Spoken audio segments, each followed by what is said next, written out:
Hey! The Chattering Magpie is here. Welcome, everybody. It's been a while. Oh my goodness. Okay, so for those of you who just don't follow us over on the Chattering Magpie reads with the weekly read-alongs, you guys, it feels like it's been months, and it has been months. But here we are. Here's the gang. A good number of us are gathered here to talk about anime.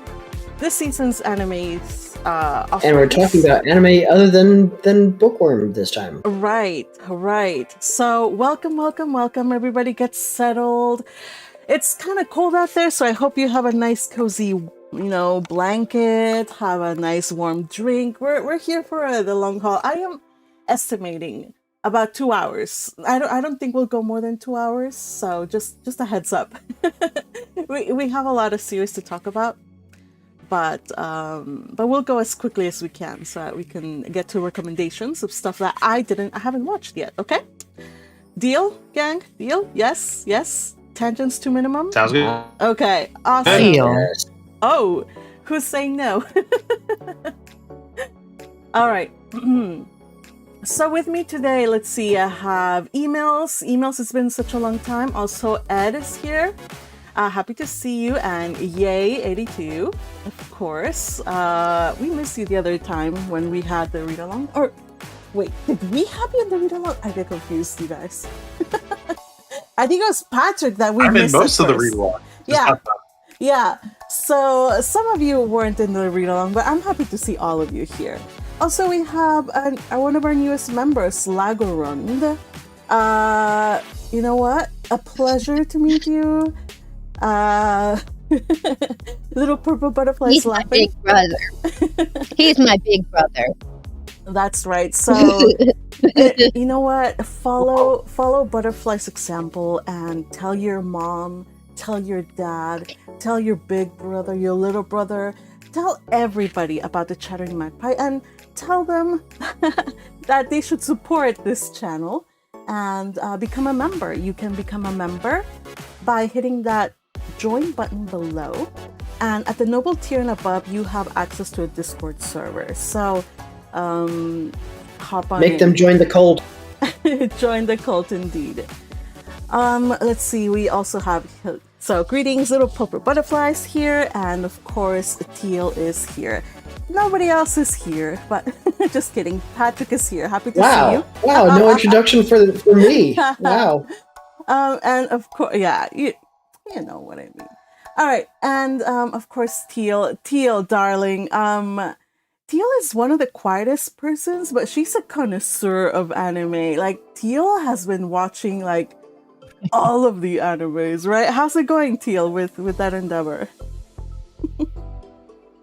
Well, I haven't watched any today, and Thursday is probably the most stacked of the days for anime, but I feel like it too. I was trying to catch up on as many as I could earlier during my lunch break, and I don't know how well I did.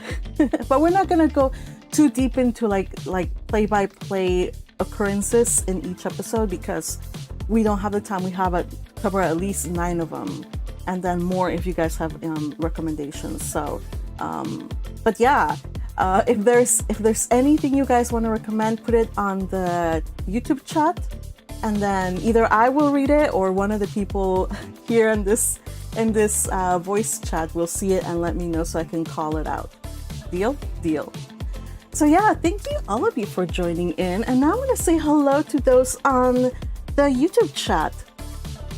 First of all, we start with Wisteria Petals in the Breeze. Okay, so it appears that she is unable to be here, but she left a blessing. So it says, may I pray for a blessing and appreciation of the serendipitous meeting ordained by the cleansing order of the gentle healing of Heilschmerz, and the fiery trials of Glutlikat. And of course we say yes. And please give.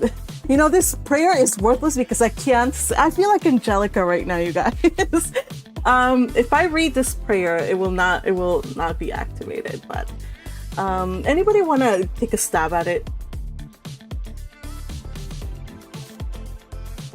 Which one? Where's The Vince prayer. when you need him? Right? Oh, God. Mysterious blessing. Let's see. I guess I could give it a shot again. Oh, Anhelschneid, please give this roundup your pure-hearted blessing. Oh, Heilschmerz, please heal the hearts of those involved. And Glutlitat, please support them through their trials. Please don't invoke the name of Chaosifer, of course. Stay away, Chaosifer, yes. All right, who else is with us? Look, Crusher is with us. Fuji. Greetings, Crusher. Hello. Looks like Fuji just joined us. Ooh, happy to see I you, just Fuji. joined too. Hey, Kadir, welcome, Hi, welcome. All right, I am excited to see them. And of course, Crusher says, greetings, everyone. We are so back. Can't wait for the new Bookworm season. Oh my goodness, yes. You know what? I'm going to withhold from talking about Bookworm because we could like just use up all the time talking about it. But yes, I see you. I agree. We're excited, right? Thank you. I mean, most of my time with the winter season is just waiting for the spring season because that's what's coming. For real, for real. Though there are some things that are pretty good in of themselves in the winter season, so we'll talk about them, of course. But yeah, thank you so much for the super chat. Super appreciate your support of this channel as both a coffee member as well as a supporter on YouTube. So thank you so much. And if you're able to hop aboard the voice chat. Also, Corster8221 says so many magic circles. Yes, I'm assuming you mean the prayer, right? And yay, were you about to fill us in about the Count of Monte Cristo? I may have made a joke about it. Right. So Yay is the official, what do you say? Kind of like the voiceover. Cat herder. Recap King. Okay, that too. Yeah, cat herder, cat king. I was gonna say the voiceover person who does the summaries for our read-alongs every week.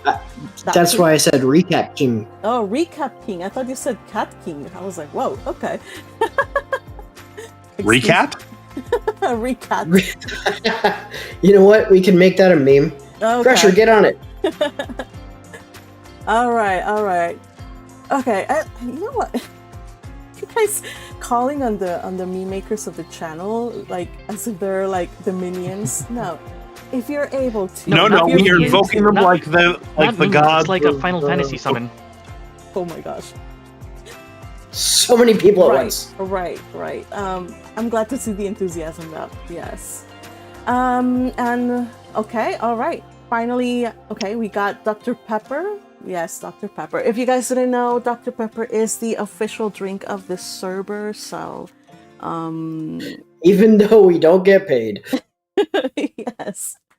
All right, you guys. Happy to see you here. It's I think we'll let people just kind of trickle in as we begin talking about the series. But let me tell you guys, going into this season, I was kind of like Patrick. I was like, well, all I'm waiting for is Bookworm, and that's a spring anime. So I'm like, winter, meh. Like, there's only like one, maybe two, 1.5 shows that I was like really looking forward to, but other than that, I was like, meh. Well, especially also because last season I was following 12. And I was like, never again. So, surprisingly to myself, but probably not to any of you guys, I have now in my watch list 9, maybe it's 10. I may have skipped one. I don't know.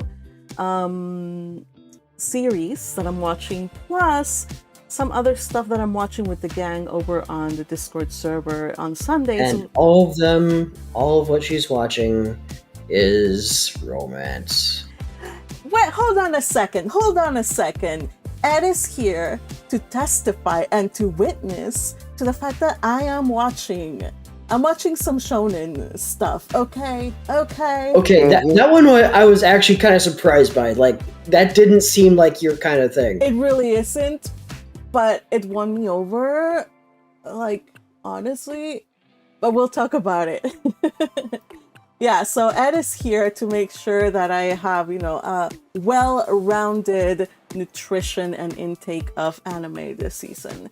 And I hope that this live can help you in turn also become a more well-rounded anime viewer, because I know many of you guys, or at least the fellows, and yes, I am going into generalizations, probably don't watch many shoujo or romance, unless you really have to. I am happy to support that stereotype. Okay. And you know what? Entirely. You know what? That's fine. I'm not into dark forces fighting and all of that stuff. It just isn't my cup of tea. But I'm still checking them out. So, all right. And I'm here to listen to you guys' recommendations as well, okay? All right. Yes, Crusher says you rank Crusher at your service. Okay, Crusher, they want you to do a meme because, well, let Patrick, you can explain to him via, type chat or whatever. I forgot what the meme was. The Recat King. The Recat King. He said Recap King, and I heard Recat King. But he's also, Yay is also the cat wrangler, because usually, so that's why Recat King. I was like, okay, yes, he has helped me to wrangle these cats. Okay, so thank you. All right, you guys. So today the lineup is the following, and we are gonna go in order. We're gonna talk about Hana Kimi.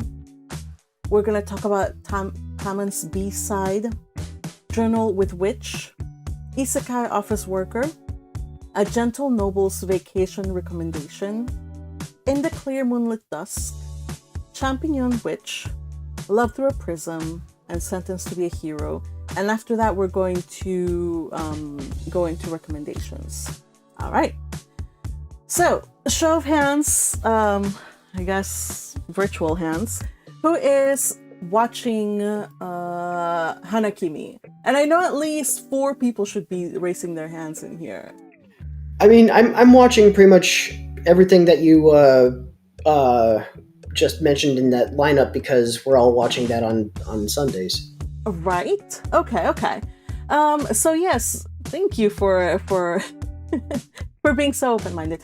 Now, Hana Kimi, you guys, is the required anime. Last season, the required anime was Who Made Me a Princess and Spy Fam. So that was what we were all watching, and then afterwards we could watch whatever. But right now, the required anime this season is Hana Kimi. The second required anime that we're watching, it's actually kind of flexible. We're kind of still checking out things, so we're not set. It's not set in stone, but for sure Hana Kimi. And I'll tell you why I'm into Hana Kimi and why it's required watching here in the server. It's because it's a shoujo. It's like, if not one of the first, it's the first.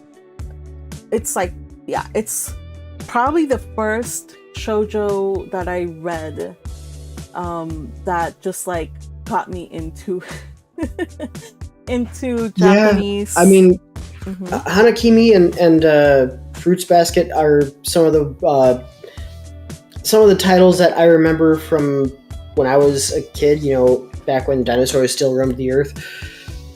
I still remember seeing those all the time in the library and in bookstores when they still existed. And skipping them over, I'm sure.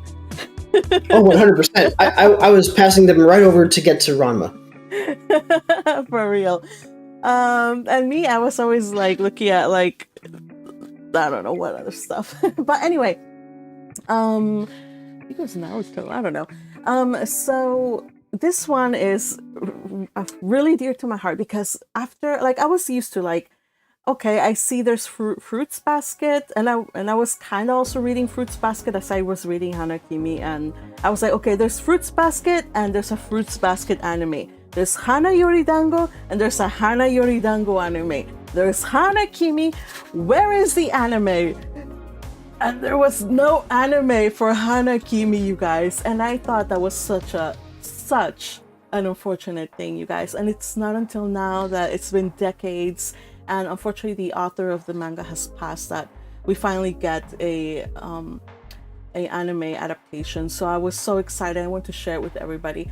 And you know what? It's like you watch it now and I'm like, yeah, I love this. It was so groundbreaking when I was reading it in college. But now that I'm watching, I'm like, yeah, these are the tropes that I've seen over and over again. So it's not really doing anything that we haven't seen before, but it's doing great. But back in the day, it was like, wow, such like fresh storytelling. Long story short, this girl, her name is, what's her name? It's Mitsuki Hashiya. It's a girl, yes.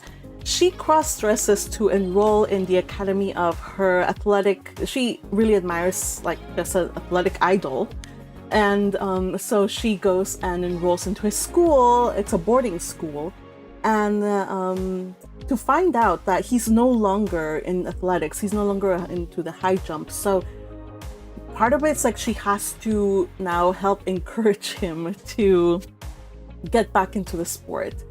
And all of this while confusing other people as to what her real gender is, especially Nakatsu here in the yellow hair, soccer star in her academy.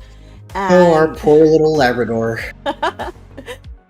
I have to say, those scenes with Nakatsu questioning his his attraction for Mitsumi is one of my favorite things. I mean, it must not be nice if it were, if it were me, like questioning myself. But it's funny in the anime. All right, of the people that are watching here, anything that you appreciate about this one?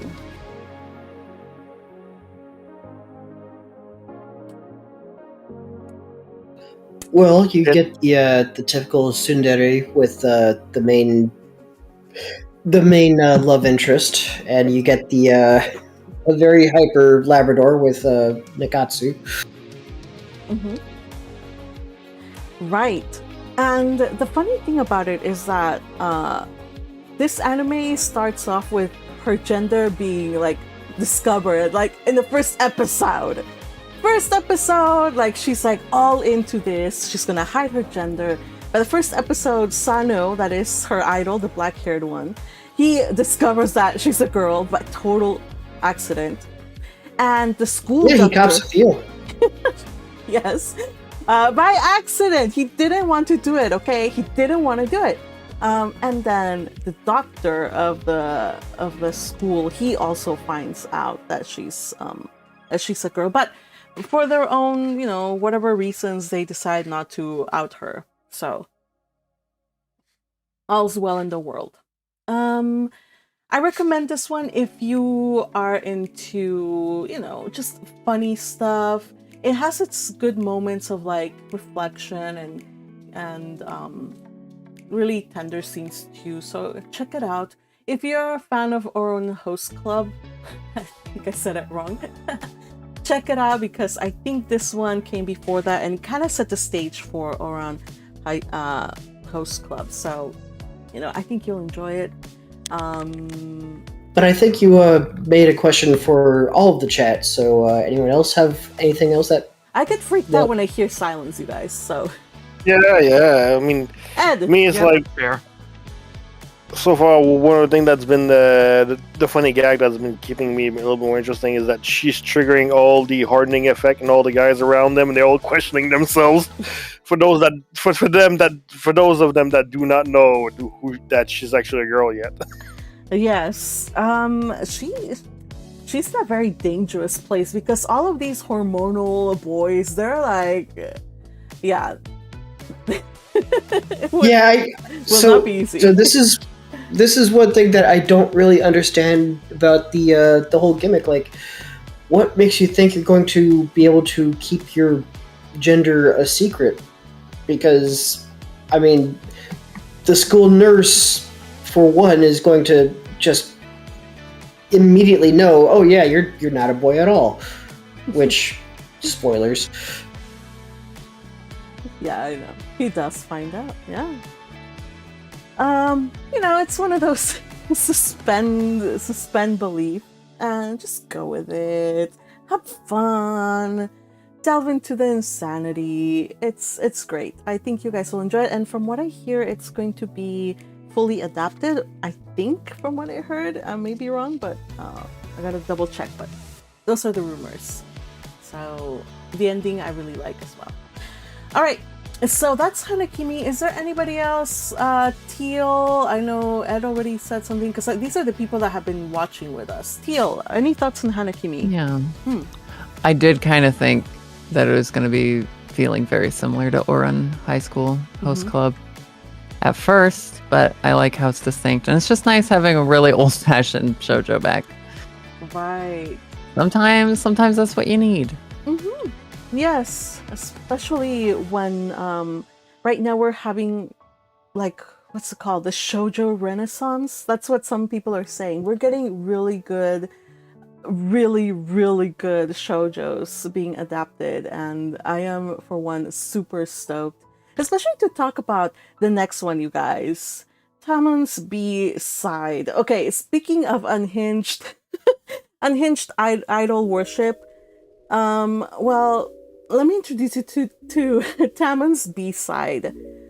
Long story short about this one, there's this group of, like, idols, and they... Well, I don't know how else can I explain it. You know what? I can't even summarize it. Is anybody that's watching it, can they summarize it for me while I look for... Here we go. My new... Crazy superfan lady who loves this all-boy band from in Japan.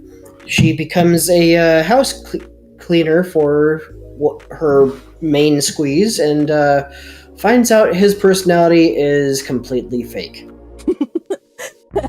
Yes, perfect. I could not have put it better than that, Patrick. Thank you. So basically, Magpie, if she became the house cleaner for Ferdinand and found out that he wasn't, emotionally constipated. If you know what, I would still do it. I would clean those toilets. I would cook and prep his meals. I would, like, do the laundry for free, you guys. Luckily though, this girl is way luckier. She actually gets paid to do those things. And the thing about this though, it's this guy, he's the best way I can describe it for those of you who haven't watched is, if you enjoyed Bocchi the Rock, it's basically Bocchi but guy version. He is a anxiety ridden, oh my gosh, I don't know how he functions, but somehow he pulls off his persona really well when he's on stage. He is actually the center of the boy band, and his persona is kind of like wild sexy. That's literally his persona, and he does really well at it too. And every so often he kind of switches from persona, from gloomy Hara, to like his sexy persona, and makes our girl just kind of explode. There was something that Teal pointed out. Hold on, Patrick. There was something that Teal pointed out about the voiceover actors. What was that, Teal?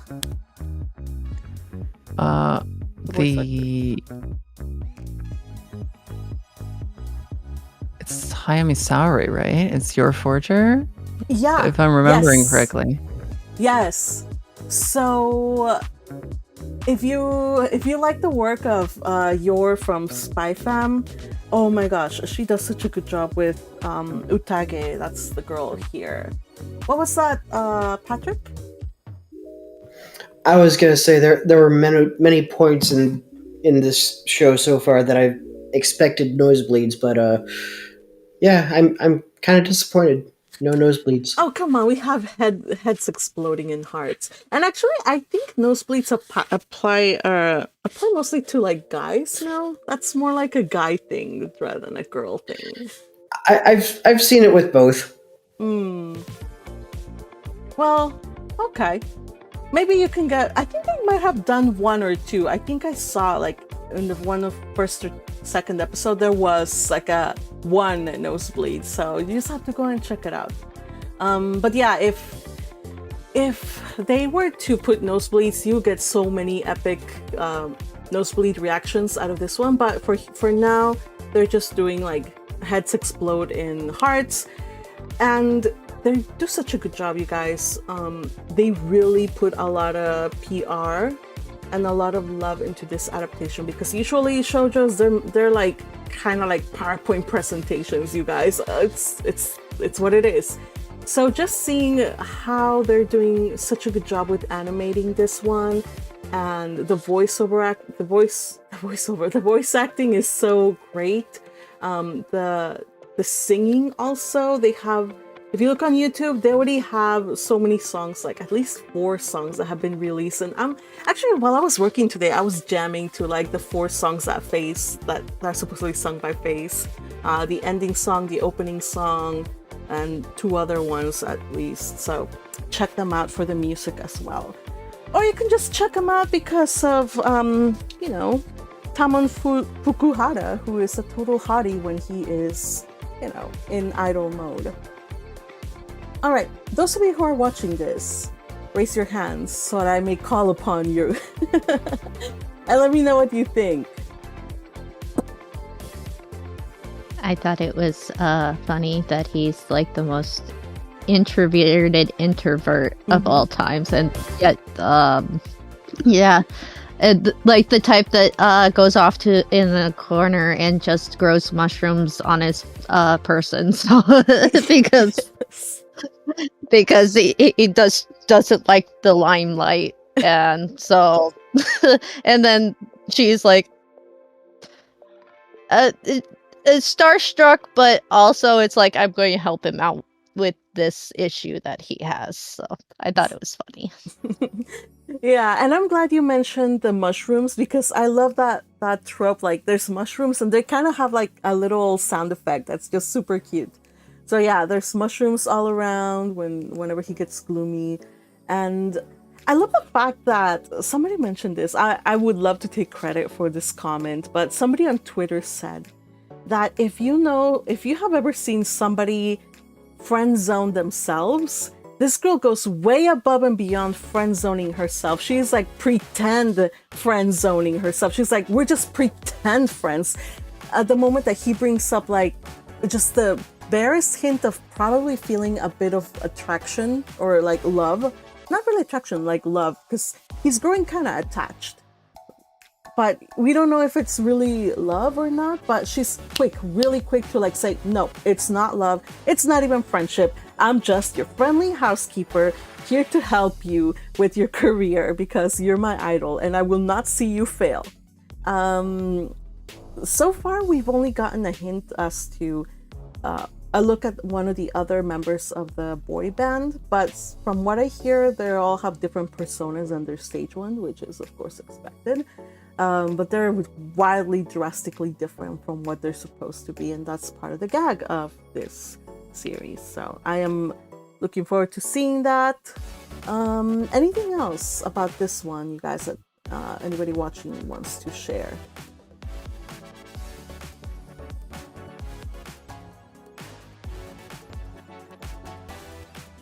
Sweet. I did think it was neat. Yes, go ahead, please. How you're right. Every member of the band does have like a different personality than they portray on stage.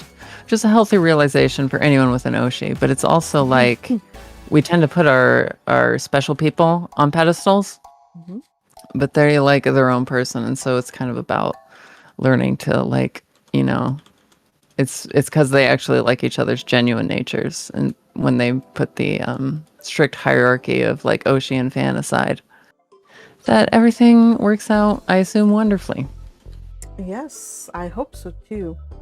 It was, I I was pretty sure that this was going to be a fun one, and it was like the half. I said I was excited for 1.5 shows. This was the half. The first episode, I was like super excited after watching it. So really, really recommend you guys pick this one up as well. It has, I keep saying this, it has kind of like the same, you know, kind of comedic style, kind of like My Dress Up Darling, and even the animation reminds me of it. It's really good animation. So I think you'll really enjoy it too.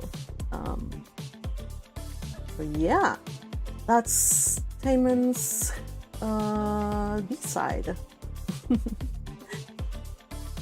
All right, so next one.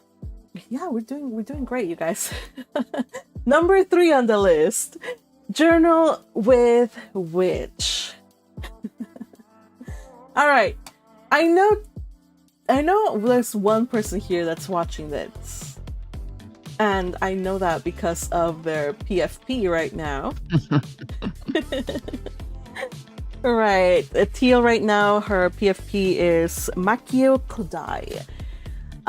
This one is a joisei, I guess you could say. It's less about romance and more about exploring relationships. So yeah, like I am crazy for romance, but not everything I'm watching is romance, you guys.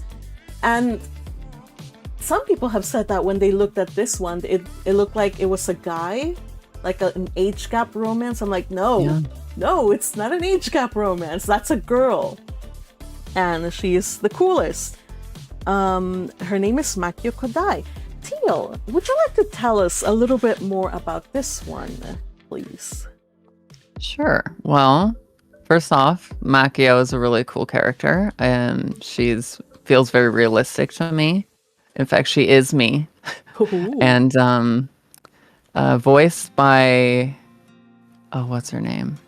But she is the original voice of Rosamine. She's Mordred from Fate. She's just the most legendary voice actor ever. She was also in Call of the Night recently as the crazy detective. But yeah, it's really about Makio's the aunt of her niece lost her whole family in a car wreck or an accident, and it's really about how death can put our own lives into like sharp relief, and we learn about, you know, why do we form human relationships? How do we get along with one another?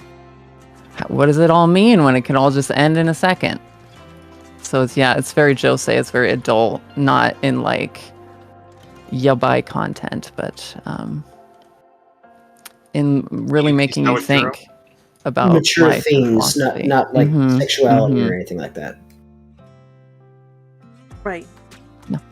Yeah, it's every so often, like seasons, you have like fun stuff, romance stuff, fun stuff, romance stuff, and then like there's the one that catches me by surprise last season, the one that caught me by surprise to be like one of the most thoughtful and most like that grapples with these serious issues was This Monster Wants to Eat Me, and it did so through like using like supernatural creatures as a medium, but this is more like realistic, like this is people going through life. And I even hesitate to call it slice of life either, because it doesn't feel, the pace is different, the slice of life, it's just a drama, I guess you could say, but it's not heavy. Like a lot of times we can think that if you were to lose somebody very dear, like everybody grieves the same, and that is definitely not true. And I really love how the characters are allowed a breathing room to process those feelings, and there really isn't like a one way to grieve or a right answer to like find those difficult questions about, you know, death. So I like the exploration of this one. I have to admit though, like it wasn't on my radar. I was just gonna watch it because it was a joisei, and I like to support joisei and shoujos in general. And I had started the manga, and I was like, I'm not getting it. But again, it's because it's not your usual, it's not romance, it's not fast paced, it's not, has like this gimmick thing that, draws you in immediately. And so I was foolish enough to skip on the manga like a year ago when I first heard about this. But I'm definitely gonna pick up the manga and as we go read and just read and compare. I don't know. When I like an adaptation, I like to compare it to the manga as we go. So that's one of the ones I'm definitely gonna be picking it up again. Was there anybody else? I think I might have heard Yay. Sorry about that. Did you want to say something earlier? I found the name of the voice actress. Oh, who was it? Oh, Miyuki Sawashiro. yes, that's right. Ah. All right. Thank you for that. So I may not have seen it, but I can Google. Yay, you should definitely check this one out if you want. I recommend it. Oh yes, I am treating this entire talk as an excuse to put things on my considering list. Yes, awesome. Who knows? Maybe at the end of the season we can gather again and revisit. I don't know. Maybe we can do that. I don't know. All right. So, that's Champignon Witch. Very beautiful. I could talk a lot more about the symbolisms and all of these things, but we can't. So we have to head on into the next one. But yeah, definitely recommend this one. It's a very pleasant surprise for me to watch. So, all right. And I don't know how to segue into this one, you guys. How can I segue from Journal with Witch into Isekai Office Worker? The fact that both people work really hard. So Makio is a writer and she works very long hours. Well, so is Seiichiro Kondo, the main protagonist of this story. So Seiichiro wasn't the intended person. Imagine that you were going to be hit by truckun, and then you were, getting ready to go into your next life, but then somebody tries to save you, and then both you and the person who tries to save you get isekai together. So that's kind of what happened. Seiichiro was just walking down the street after work, it was really late, and he saw a girl that was literally being sucked in by a magic circle. So he tried to go help her, and well, he got sucked right in as well. That's basically what happened, you guys. There's a saying that's no good deed goes unpunished. So I think that's what happened to poor Seijiro. He got sucked in. Oh, poor guy. All right, so anything about this one you guys want to talk about? Who's watching this anyway, besides me and Akihana? But Akihana's not with us right now. Well, I was watching it, but then the ever-increasing levels of yaoi content said to me, yeah, I'm hanging up this one. Okay, fair, yeah. Who else? I think I hear Ed? No. Emails. Oh, I heard email. Yeah, I'm with this one. I actually dropped it at the very first episode. I actually didn't finish it. Oh, okay. So yeah, it was steamy, say the least. Steamy. I don't know. I think you're talking about second episode. I think that's where a lot of. Okay, so from what I hear in the reviews, it's not many people knew that this was a full-on BL, and so it caught people by surprise. But it is a BL, so yeah. The thing that happens is actually nobody's fault, except the magic circle that didn't give Seiichiro powers. So when Seiichiro got sucked into the world of magic. He was actually, the saintess. Every there's always a saintess that's going to go and save the world from miasma or whatever. He's the only one. The girl that got sucked into the other world, she has like magic powers and like resistance towards like magic or the mana or magicules that are in the environment, but he doesn't. So in the food, in the drink, in the potions he takes, like there's like lots of magic, and it's screwing up with his earthly body. So he doesn't have resistance to that. And so, well, he was a workaholic in Earth. He would work and work and work, and now in the new world, he has nothing else to do to give himself, kind of like meaning. So he jumps into the accounting department of the kingdom, and again takes up, the same vices of before. He works himself to death, subsisting on, potions. Unfortunately, those potions almost caused him to die, and he had to be saved by Captain Indolark. Yes, that guy in the black cape. And but this kind of healing procedure actually did him even worse. So they had to, I guess, let's talk kind of bookworm language. He had to get him accustomed to his mana. They had to mix mana in order for the Earthling's body, the Earthling's body to not reject the treatment. So it was purely because of emergency, and it was totally consensual. There was no like I was unconscious and suddenly, I found myself, with my lower back hurting a lot. No, it was totally like consensual. Somebody said something about it feeling a lot like the Saint's power is omnipotent. It's the same vibe, you guys. It's kind of like chill, slice of life-ish. I think it's, if you like that and you don't mind BL, I think you would really enjoy this one too. Anything else about this one, those that are watching, that you want to point out or that you enjoy?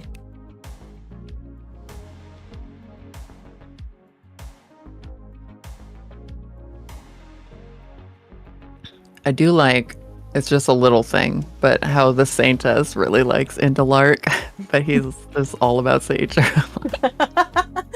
Yes! Oh man.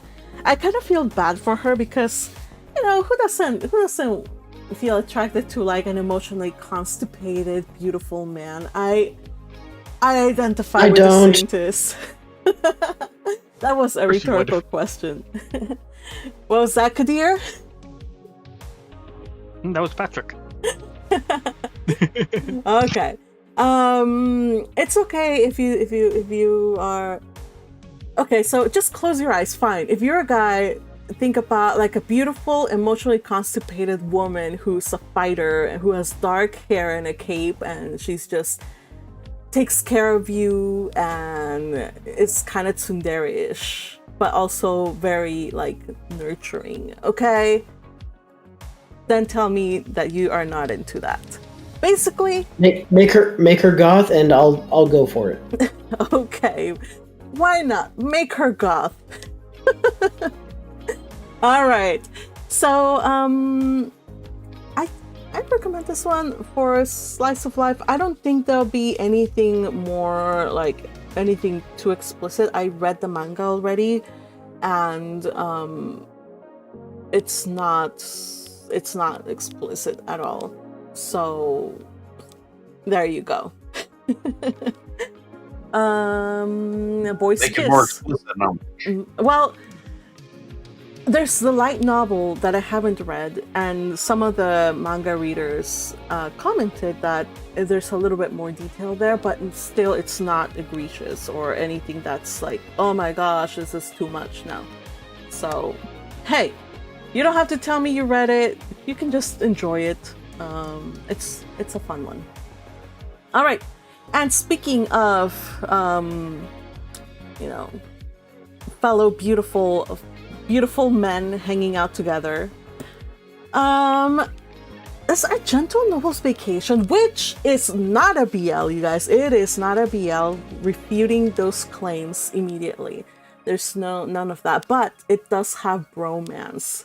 It comes really close to like hinting about feelings, but there's none of that going on here. So if you want to kind of like dip your toe in the water, start with this one. It's a really fun one too. And this one is, again, this guy got isekai, but actually it's not even a guy from our world, it's a guy from some other world. And let's see, so let's see, what is his name again? I forget his name. And I didn't write it. Why didn't I write it? Well, the blondie guy with the platinum silver hair, he's from another world. And he hires the black-haired guy who comes across as emotionally constipated too. Hey, I'm sensing a trend here. So it's almost as if you have a type. It's almost as if Japan has a type. Exactly. I think it's stereotypes of what's it called? Not stereotypes. What is it called? Character archetypes. For several genres. Yeah. Are you talking about a kudere? I kind of lose track of what's what. What's a kudere? It's when on the surface they're very cold, but there is a loving side underneath. Yes. I think that's kudere. I think he might be a kudere. Yeah. Definitely Captain Indolark of the other one is a kudere of like super kudere. And again, this one, A Gentle Noble's Vacation, they're really doing a good job of like kinda like showing, but not really going all the way, like not committing to it being a BL, because I compared some of the, like somebody on Twitter posted like comparisons of the manga and snippets of conversation, and they kind of like just like left those out. I'm like, oh, okay, well, I can guess why. I mean, well, I won't go into that, but suffice it to say, this one has better ratings than Isekai Office Worker. If you go to Crunchyroll, compare how many 1 stars there is in Isekai Office Worker to, and then compare Gentle Noble's Vacation recommendation. So I'm sure Being Counter is getting review bombed. Oh, really? Yeah, it happens to all the BL and GL for reasons. I think so. I think that's why. Unfortunately. But Gentle Noble's Vacation is basically just, this is like, really does feel like slice of life-ish. So if you're into, adventures in a different world, and both of the characters seem to be kind of like really on game, like they both are fighters. The guy with the black, his name is the Blade. He's great swordsman, and he starts off as the bodyguard to the silver-haired guy. My gosh, what is his name again? Man, this is why I take notes before. And then they become like partners, like they form a like an adventure group, I guess. So they're now like taking on jobs and assignments, and it's nice meeting people from other worlds and stuff. Let's see. Akihana says in the chat, hello, Akihana says, I have a feeling the constant skinship kisses that Aresh had to give to Kuno probably made him eventually catch feelings for Kuno without him even realizing it was happening. Yeah, probably. I honestly didn't think Magpie would actually read BL. I do read it. I'm always on the hunt for good BL. Not all BL is good though. Just like not all romance is good. So yeah. If you want BL recommendations, I never understood the attraction to BL. Well, it's kind of like the same thing as I never understand like how some people are just like read like Yuri, and that's like the one thing that they go for. Like, oh, because it's Yuri, I'll watch it. So I'm like, I don't know.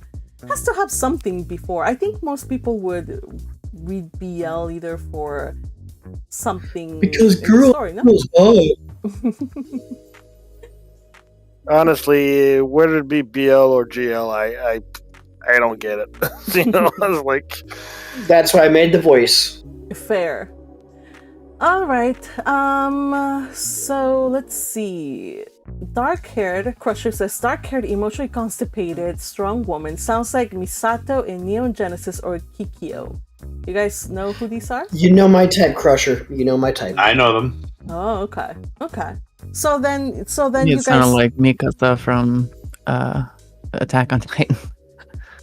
All right. I like her too. You know what? I don't know her, but I've heard of her, and I looked her up, and I think it's because one of you guys said that it was her. She was your type. Who was it? Somebody said that was your ideal, and so I looked it up. I looked her up. I was like, I see it. I see it. Yeah. I mean, to be fair, I would also go for your Forger. Your Forger. Bless her soul. And I don't blame you at all. She's badass either. Let's see. All right. So just don't fight in the comments. It's fine. You can enjoy what you want to enjoy. BL or GL or whatever. Just don't yuck people's As long as it yum. floats your boat. Yeah. All right. So that's kind of like a relaxing one, a Gentle Noble's Vacation recommendation.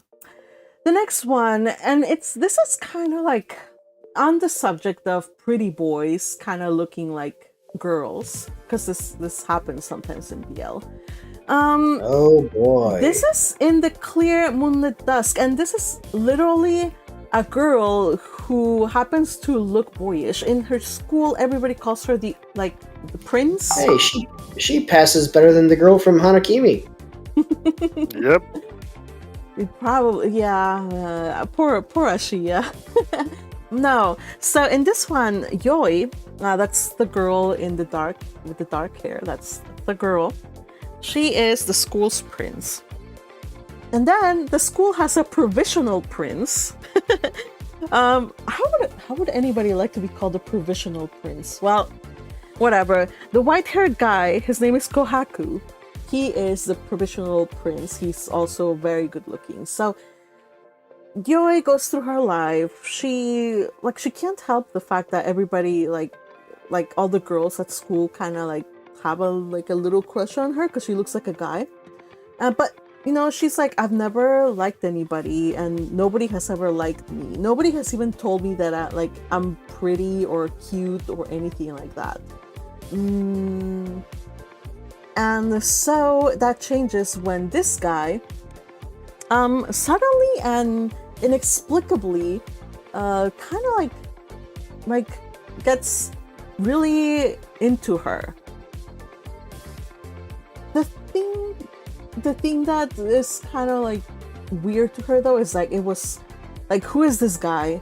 He's strange. He's too cute. Why is he into me? I don't understand. So that's kind of like how it starts. Anybody else watching that here?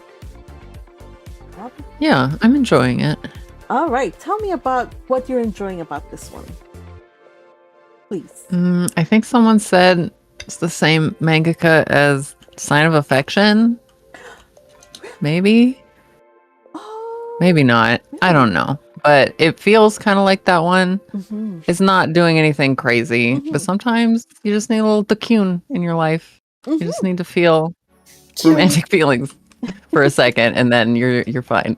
Yes, exactly.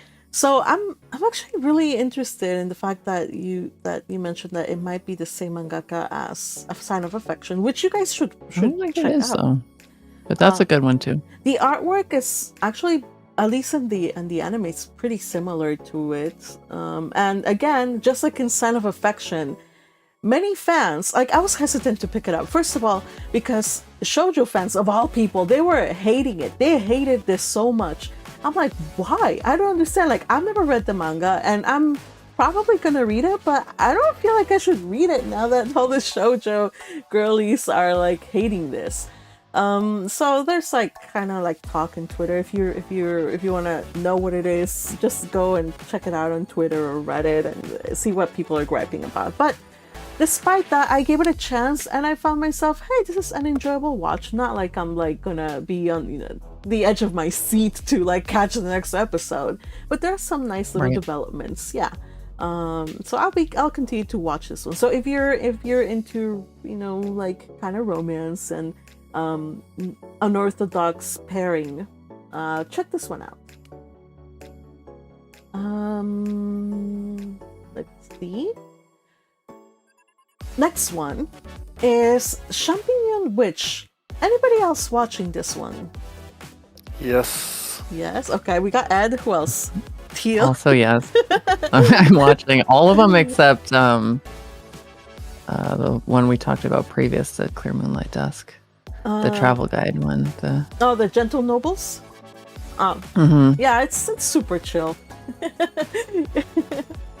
If you're ever stressed out, you can just check that one out and just kind of. I'm pretty stressed out right now, so that could be good. Yeah.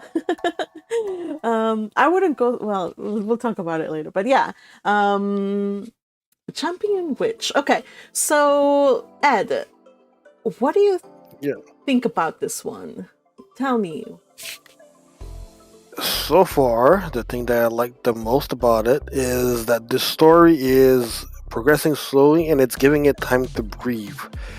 Where we're starting to establish a lot who our main character, the witch, is and what's her power and her fate in the world. And now we're getting the second character introduced. Mm-hmm. But at the same time, the thing that I like the most, the slow pacing, it is actually scaring me now, because now at episode 4 we just finally got what's going to be the quest of the story, so more or less.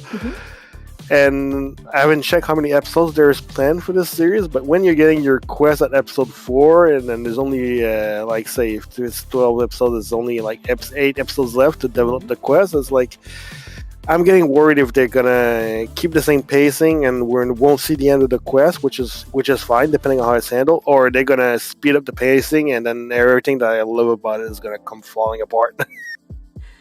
Oh, okay. I haven't watched episode 4 yet, and I was wondering, like, where's this gonna go? Because, like you said, the first couple episodes were just kind of like setup, and I thoroughly enjoyed the setup, you guys. Like, you might say it's slow. It's not slow. Like, I watched like every episode. I was like already done. Like by the time the credits rolled around, it's hugely enjoyable. The artwork is very, very unique as well. Teal, what do you think about this one? What are your thoughts? And I think I forgot to talk about what it's about. Can you help me out there, please? Okay, well, champignon is just French for mushroom. So she's essentially the mushroom witch. She looks pretty young. I think she's actually hundreds of years old, but she has this innocent naivete. She lives on her own in the woods. She has like a few ensorcelled animals that give her company. But yeah, she's a very lonely little thing, but she goes into town every once in a while to sell medicine. And in the first couple episodes, we see how someone finally pays her the time of day because she's seen as toxic because she absorbs toxicity and turns it into poisonous mushrooms. So everyone's scared of her. I should have mentioned. But someone actually does fall in love with her due to a little bit of a magical accident, but I think it was genuine, but it couldn't last because I guess people with magic and people with not so much magic, it's going to be a bad time. But if you just want to watch like the first 2 or 3 episodes, it's almost like a whole story unto itself. But then it continues, and you tell me after episode 3 you don't want to watch more. What I like about it is it's like storybook, fairy tale vibes. It kind of has a similar vibe, although it's not like fully similar to Witch Hat Atelier. Another great series that's going to have an anime soon.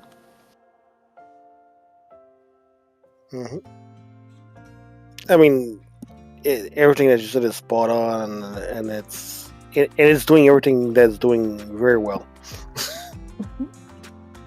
Yeah. I like the little characters, the world that it builds. It's very picture book like. Like it's like you're like going through a picture book, and it's very unique too. I'm not gonna say it's slice of life because there are some real big stakes in this, and this is just from what I've read, what I've watched. I haven't yet watched the latest one, but in this world there's like politics regarding like the magics, and there's literal witch hunts, you guys. People are killed in witch hunts. So our girl definitely needs to be careful because she kind of is all alone in this world. Like, yeah, there are other magicians and stuff like that, but she's just kind of all on her own, and she is in a class of her own too. I feel like it. Oh look, Jen Dayan is in the chat and says it's a wonderful show. It captivated me from the first episode. Right? You know what I really like about this, you guys? It's her little sidekicks, her little mushrooms, her little the bull and the little I don't know, just so cute. It's both cute and dark, but yet showing it in a cute way. I don't know how else to describe it, you guys. Anything else about this one? I think we got thoughts from most people that are watching it in this app. Rush Max says, I like the new villainous show, Something of Eris. Have you guys talked about it yet? We'll talk about it with soon. We're almost done with the list, and then we'll talk about it because I know there's at least one person here who's watched it. So we're getting to that. All right. So Champignon Witch, check it out. If you want, I really enjoyed it. I didn't even expect to watch it. It wasn't even on my radar. In fact, I am angry at Crunchyroll, you guys. Crunchyroll, like, nobody knew that it was going to be licensed. Like, we're like, okay, there's this show that is airing today or like tomorrow in Japan, and nobody's licensing it. And I was like, well, it's a shoujo. What else could you expect, right? And only on the day of it being released in Crunchyroll did they like say like, oh yeah, we're gonna be, officially releasing this on Crunchyroll. I'm like, really, Crunchy? Really? So yeah, Crunchyroll, you gotta do better. You gotta do better. I know there's a lot of stuff that people are excited for, but I'm sure a lot of people kind of missed the train on this one. Well, let that not be you guys. All right. Second to last one on my list is Love to a Prism. And heads up and disclaimer, I started it and I haven't yet finished it. I'm not even halfway done with it. In fact, I only watched the first episode, but I know that it's going to be sublime. It's basically a historical, and it's set in the art world. So this girl, what's her name? Lily, she lives in Japan. It's the early 1900s, and she wants to go study art, but her mom is like, no, you gotta stay here and take care of the family business and abandon art. And after a long time, like, her mom's like, okay, fine, you may go, but you have 6 months to become top of your class in art world. It's funny because she started saying like, okay, you guys, okay, like, what is the tallest mountain in the world? Okay, anybody knows what the tallest mountain in the world is? Supposed to be Everest. Okay. Yeah. Okay. Yeah. Everest. What is the second tallest mountain in the world? I'm sure you guys will know. There's bound to be somebody who knows. K2. K2. Yo mama. That's a strike, Patrick. You better respect my mama. Respect la doña. All right. So, the same thing with rivers. What is the longest river? The longest river is what? What is the Nile? I think. What is the second? What is the second? I think it's the river? Amazon. Oh, okay. Well, And One the of Nile is Mississippi. next. It's the biggest by volume. Nile's the longest. Oh, okay. All right. So the point was like Nerds. the mom. Exactly. You guys are all nerds. I was hoping none of you would know. But anyway, that totally destroys my point. Lily is not a nerd. Her mom was like, you know what the tallest mountain is, but you don't know what the second tallest mountain in Japan is. The same with art. Like only the number one gets remembered. And if you are not number one, then why are you pursuing art for? So that's why the mom's like, you have to be number one or else I will make you give up on art. And so off goes Lily, crossing the world to get to England, St. Thomas's Art Academy, where she meets, a cast of wonderful, beautiful people. And this is by Studio Wit, and it was released... Quirky Misfits. Artsy weirdos, and it's kind of like a found family. There's romance in it, there's drama in it, and it's so beautiful, you guys. It's so beautiful. And as I was watching, I was like, this is the work of Studio Wit, and I hope similar quality for Bookworm. I'm hoping. Magpie, I'm you believing keep teasing it, I'm and believing. I want to talk about it. I know, but you can't. No, But no. I want. No, hold off. All right. So this one, it was all of the episodes were released, so Netflix just dumped them all out at the same time. So cool. Go binge watch it. I don't have time to binge watch it, but it's on my watch list, and it's so good that I know that only after watching the one episode that it's gonna be good and I can recommend it to you guys. Okay? So check it out. Anybody else watching this one though? Somebody else might be watching this. I know Teal, you watched the first episode with me. What did you think about it? I watched 2 more. Ooh. It's very good. Okay. Very picturesque. Again, not doing anything really revolutionary, but yes, Wit Studio is doing a very good job with it. Mm-hmm. They like to show off their ability to make art. Yeah. To create I think new my favorite worlds, thing... too. Oh, sorry. No, to create new worlds too. Go ahead. My favorite thing is the backgrounds. Mhm. They're like almost like colored pencil watercolor kind of, just really picturesque, which makes sense. It's basically an art anime as well as a romance anime, so Mm-hmm. It's almost as if this was the reason why they were the right choice for a certain anime that I'm not allowed to talk about. Indeed. And I do agree. Thank you for exercising restraint, darling. All right. I want to talk about it! No. All right. So that's Love Story Prism. I don't have much to say about it, but so far the reviews are glowing. Check it out if you're into historical romance, beautiful candy for your eyeballs. Check it out. I'm gonna check it out as soon as I can finish editing a video for you guys. All right, you guys, let's do this. The next one and the last one on my list, and this one I owe it entirely to Ed, who persevered. He recommended, and I was like, oh yeah, sure. And he persevered. Yeah, this was the one that I was very surprised that you actually got into, because Oh yeah, why? this is very much not your style.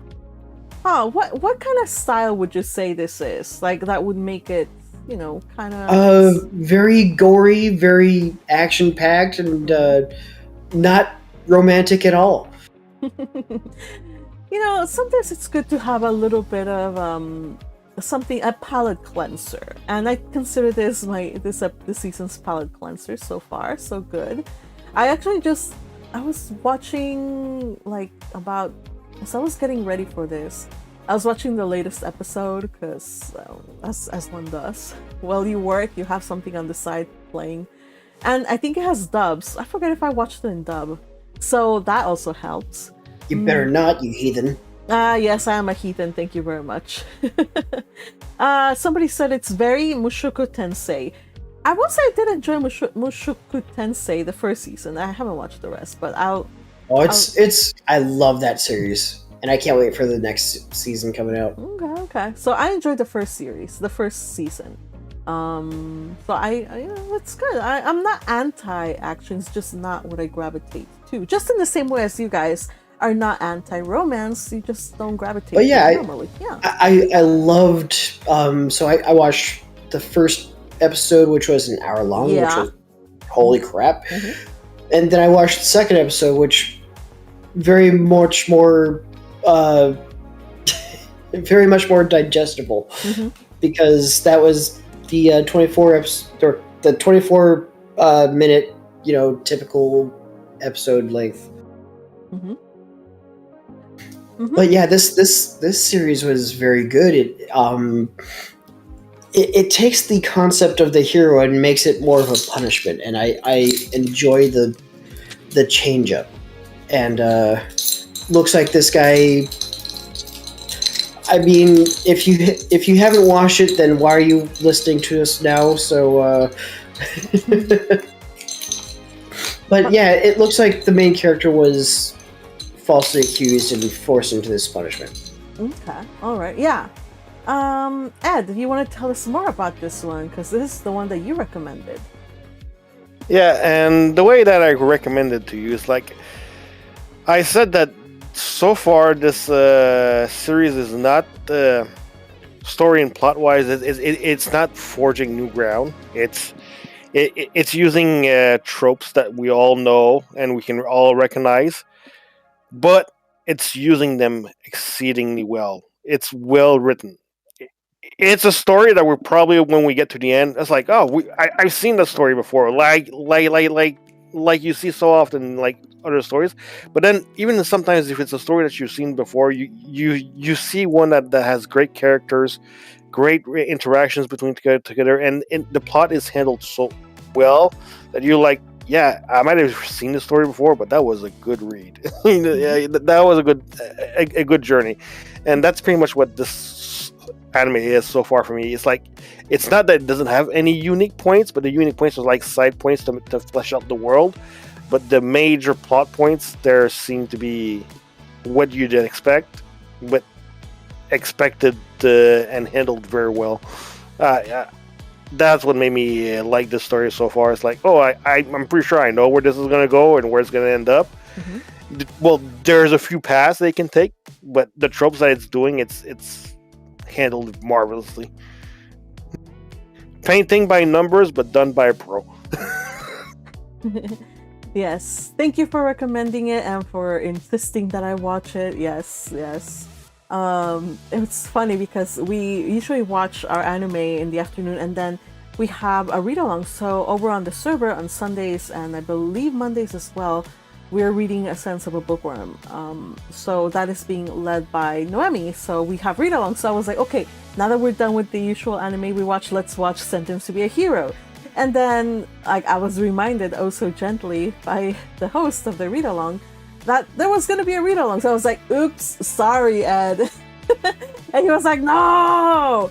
So, I knew I had promised that we were going to watch it. So I was like, Ed, it's Wednesday. Do you have time tonight to watch? And he's like, yep. So we watched it, and a whole, not a lot, but like there were other people that joined in. So, we have that on occasion. Like sometimes, like at night, people will just be starting games. We have game nights, we have movie nights. We watch, we have watch parties and impromptu stuff that's not even on calendar. Read-alongs. So, if you want more of that, and probably if you want me to watch the anime you're into, you should probably join the server. You can do so by hitting that join button. And when you do that, at the noble tier and above, you have access to my Discord server. And that will help this magpie to feel more motivated to continue on and do more content. And yeah. Thanks for all your support, you guys. To those of you who are supporting this channel, you can do so monetarily or again by sharing, liking, commenting, and engaging. All right, how's that, Patrick, for shilling? Huh? I have nothing to say. You actually are doing a much better job than when I first joined this server. All right, I'm glad. Yes, thank you, Patrick, for the super chat. Here, have a whole bunch of hearts from you, Magpie. Says, remember to like, subscribe, and support your Magpie. Indeed. One of the things I like about Sentenced to be a Hero is the art style. It's like darker. Like usually, like, or maybe it's just because I haven't watched too many action, but it has like a darker, and I'm not talking about like a darker feel, but like the forest. It doesn't look like your usual like Isekai world forest. It looks kind of like the colors are darker.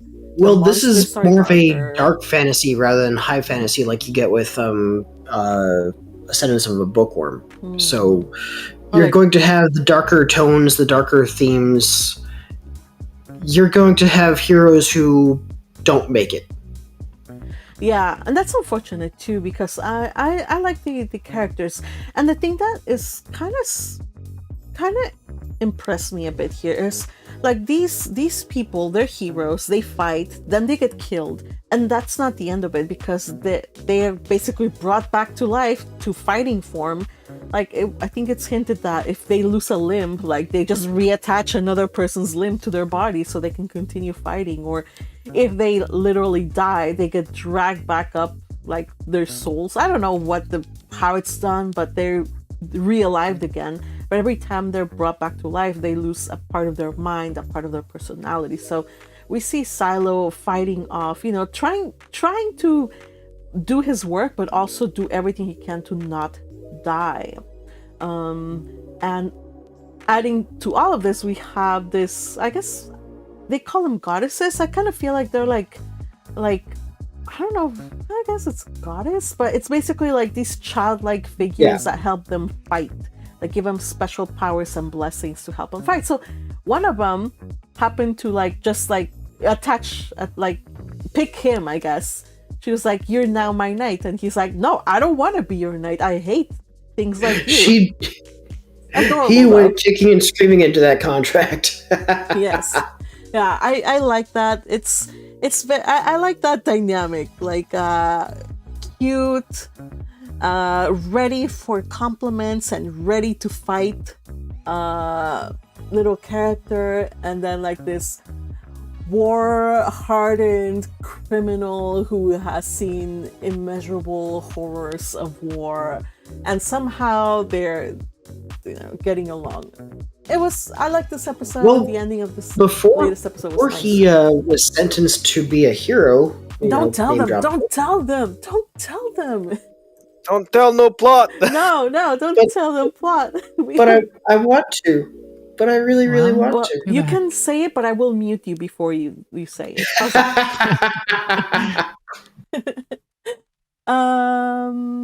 You won't let me say anything. I want to talk about Bookworm. You won't let me talk about Bookworm. I want to talk about plot. You won't let me talk about plot. We are on a time limit. I want you guys to then... Okay, we're almost done, you guys. Then I'm going to turn it over to the gang to tell me what they're watching. I actually have a pen and paper with me, so I can write down the stuff that they recommend and that you chat and YouTube recommend.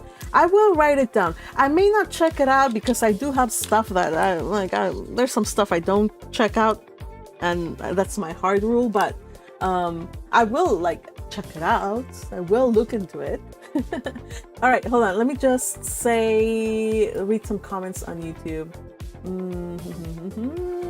I can't really recommend it. Nothing I haven't seen before. Okay, fair. The MC, Sister Shmack, is a girl with the power to reverse curses who was I don't know about this. Is this roll over and die? It sounds like roll over and die. Oh, okay.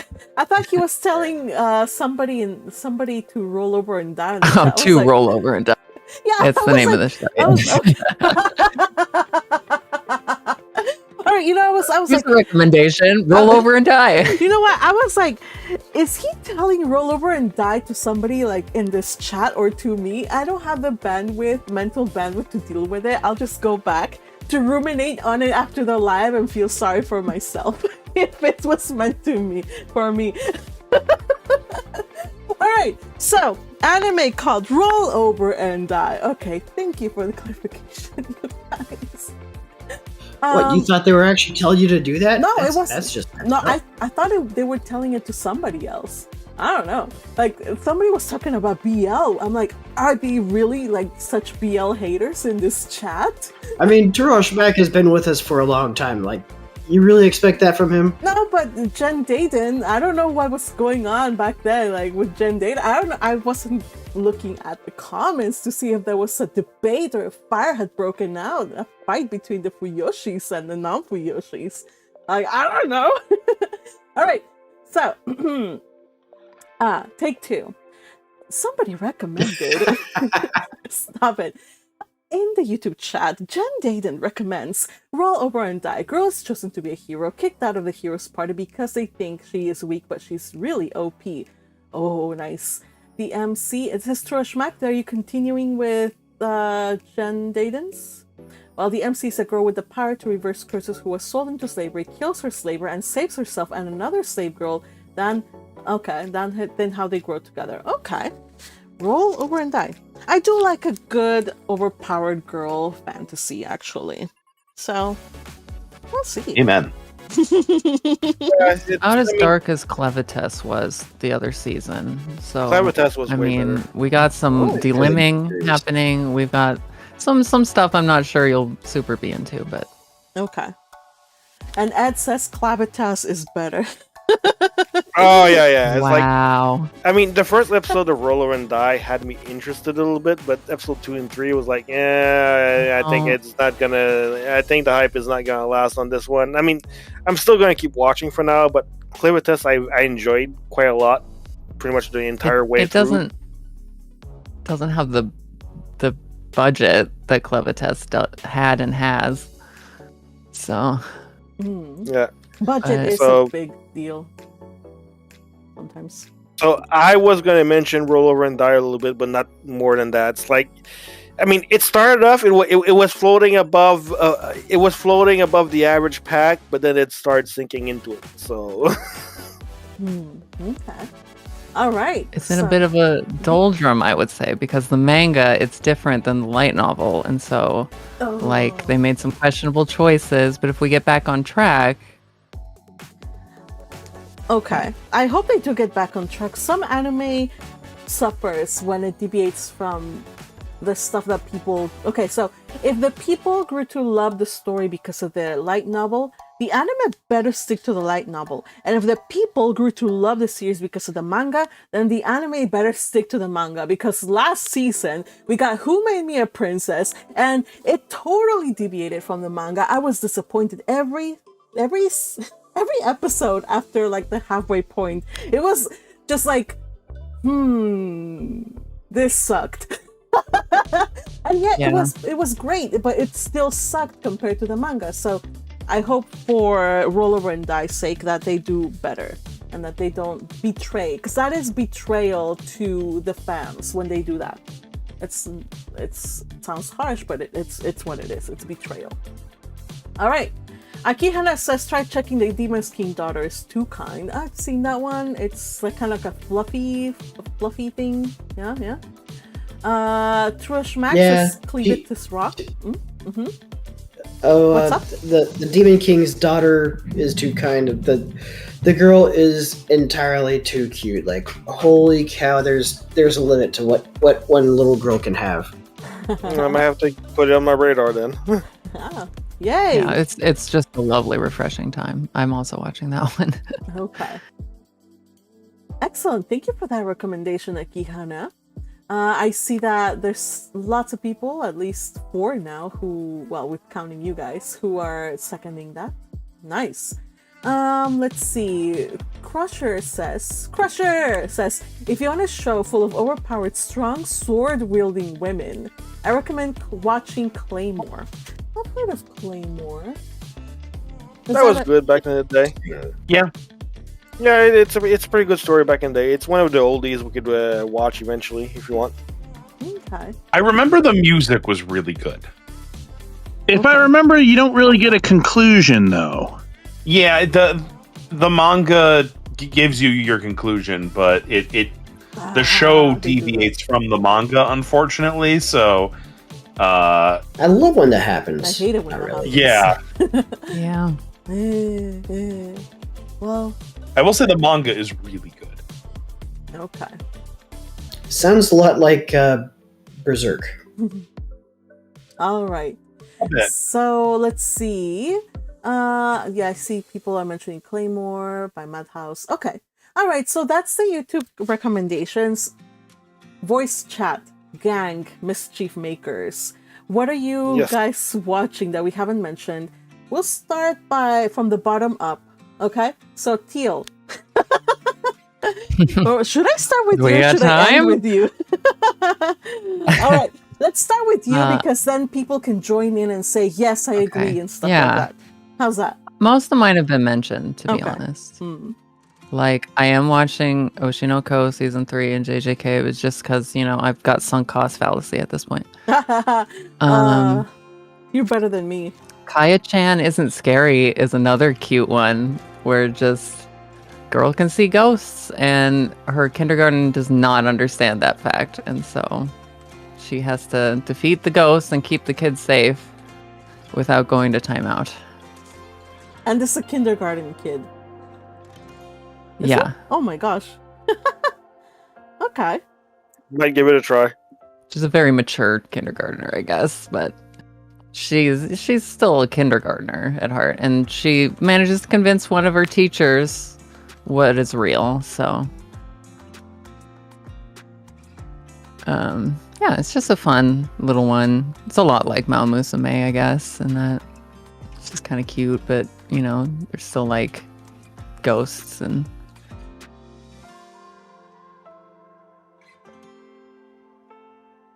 All right. Anything else? Anything else? Fate Strange Fake, I think, is the only other one. Oh, no, there is one. I'm really excited for. Wasn't there like a Death Games one that you were watching? Oh, yeah, Shiboyuki. Very good. I think a lot of people here have at least checked it out. It's just kind of artsy. As much as it's about the Death Games, it's about, like, being human, as most things tend to be in the end. Yep. I mean, when I was younger, I watched quite a few Death Game anime back in the day because then I grew out of it and I got sick of them. And I almost passed on Shibuyugi, and I just like, I'm gonna give it a try. And I watched the first episode, and it was nice. It's gorgeous. The art style is gorgeous, and it's not over the top, like trying to go for gore and sensationalism of killing the characters off. It's very human, and it's also all like a kind of like a little mystery and interrelationship and motivations. It's an exploration of the human soul in a way. It seems to be going that way. We'll see where it ends up, but right now it's like it's a dev game, but it's different. It's a dev game without being a dev game while being a dev game. Yeah, it feels very fresh for just being a bunch of dev games over and over. Nice, thank you for that. So I'd recommend it. It's like if you're not into dev games, give this one a try. It might surprise you.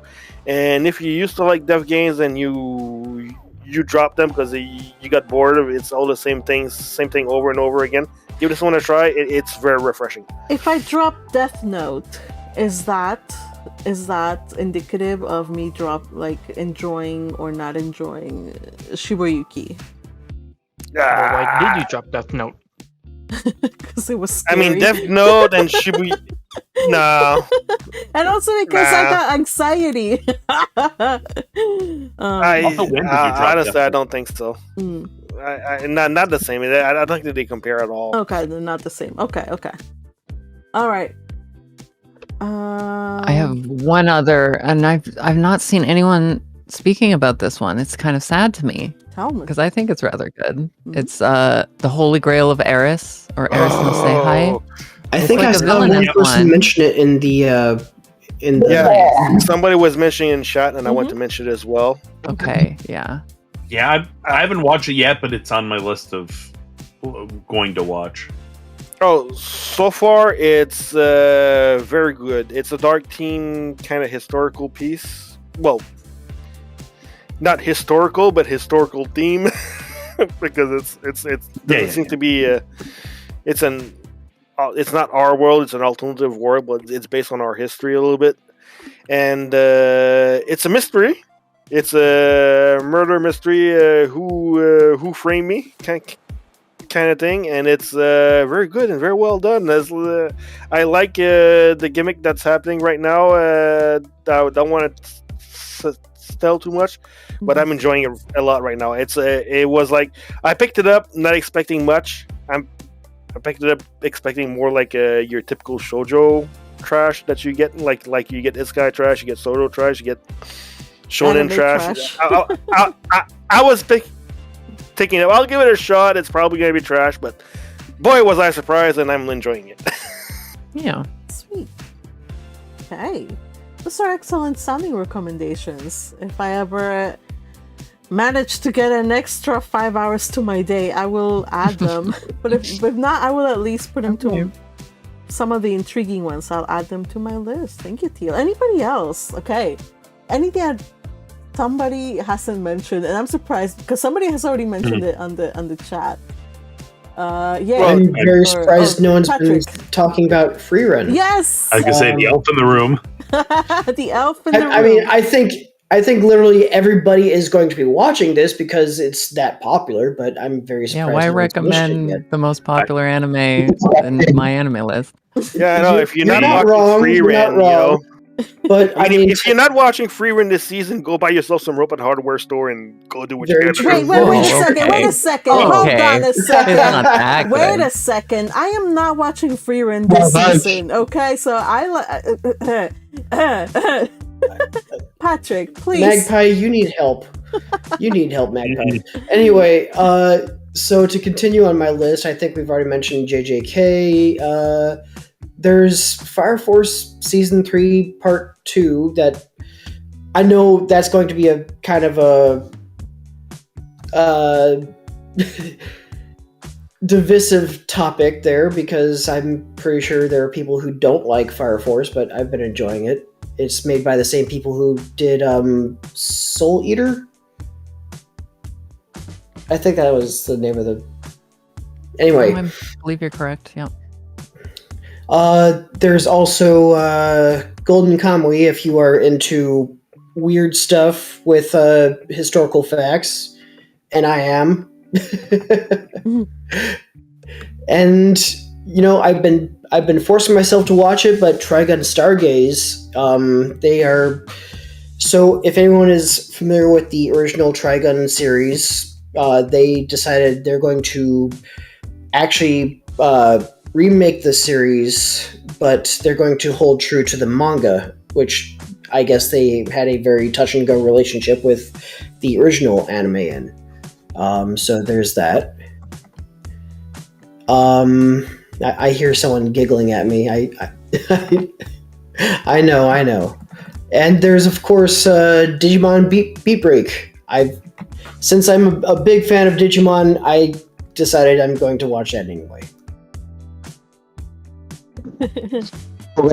All right, that's a list. To tell the truth, there were some that I didn't even know. I don't think I'm going to have time for my list.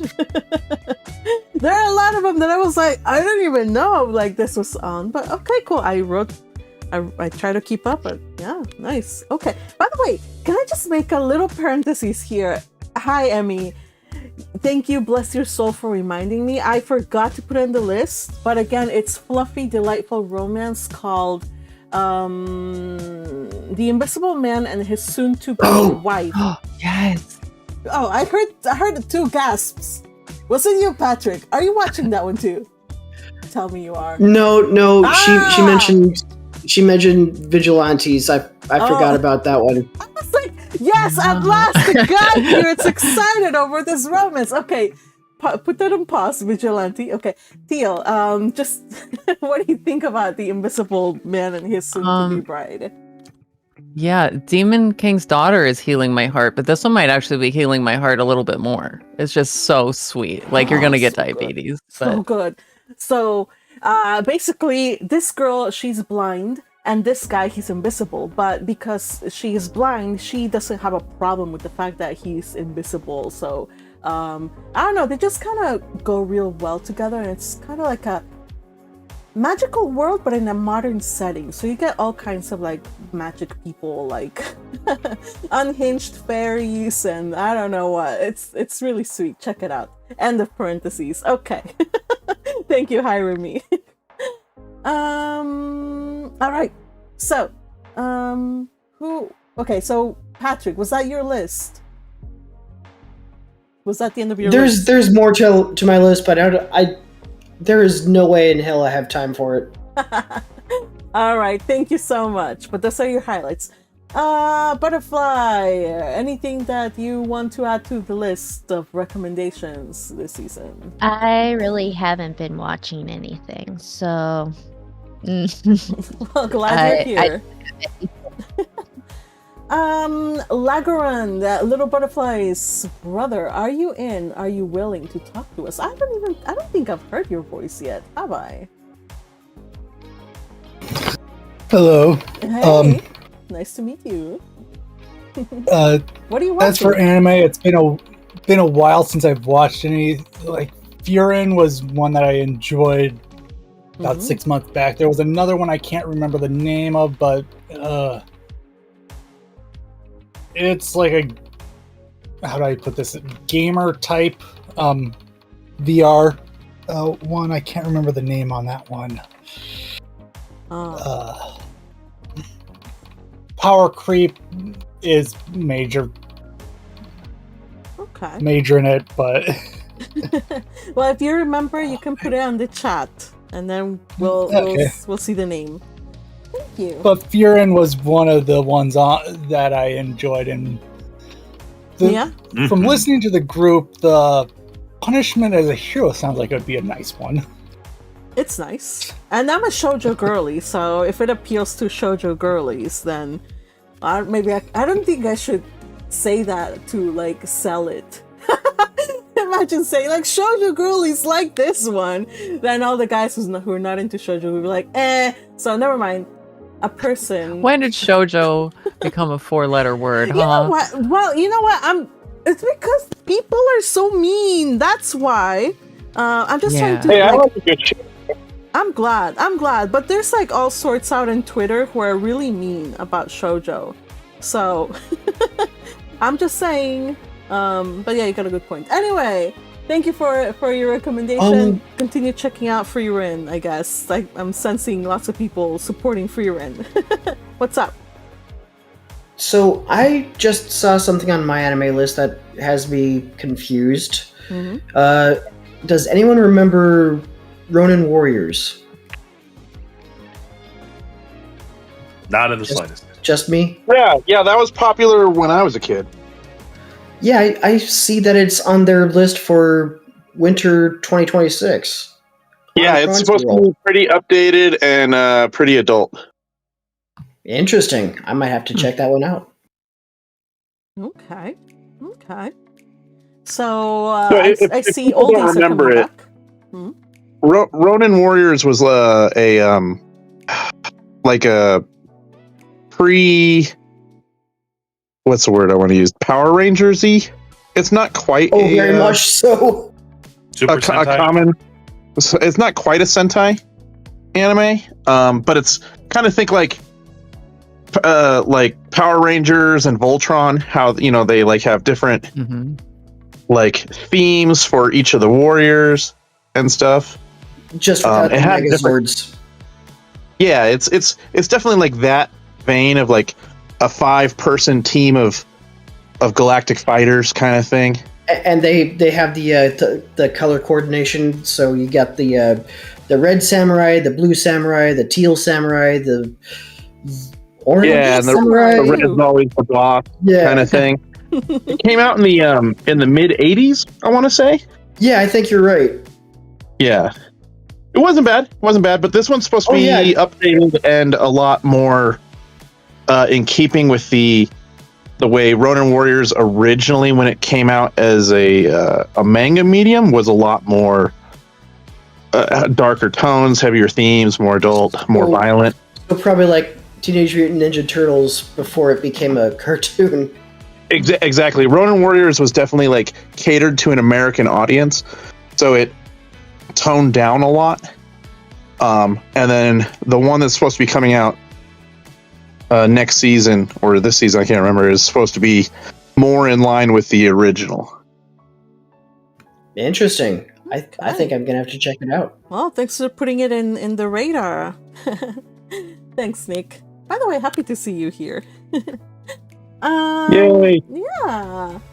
All right, so we got those. Gosh, this is awesome. There's stuff I've never even heard about. Yay! All right, let's see. We are going from the bottom up. Kadir, what are you watching? Anything that we haven't mentioned right now? What do you recommend, Sir Kadir?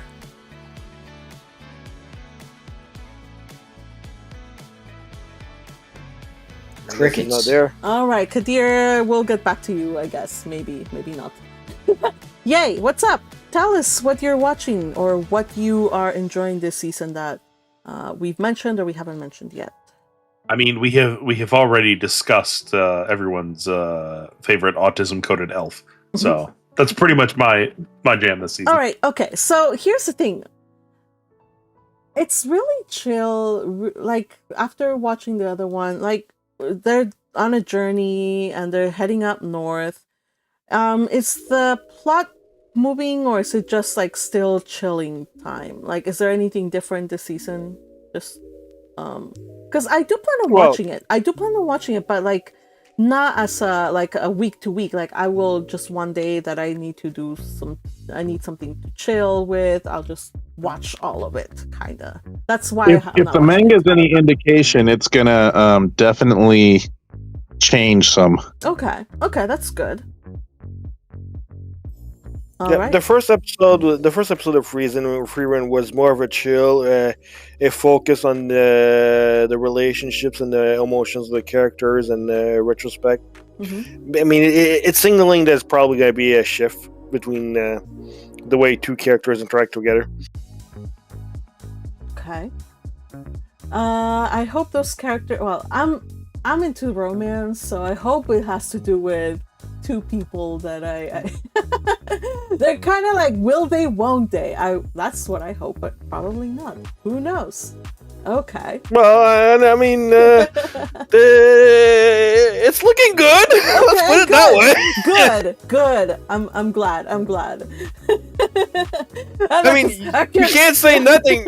We can't say nothing right now because it's freaking anime and the story. They like to pull the wool over your eyes, but right now, what I can tell about the episodes, it's looking good. Okay, promising. All right. It's been pushed up my to be watched ladder. Okay, thank you. All right, anything else? I think we're with Yay. Besides Freerun, or I'm sure there's a villainous anime that'll catch my attention. Nice. Emails.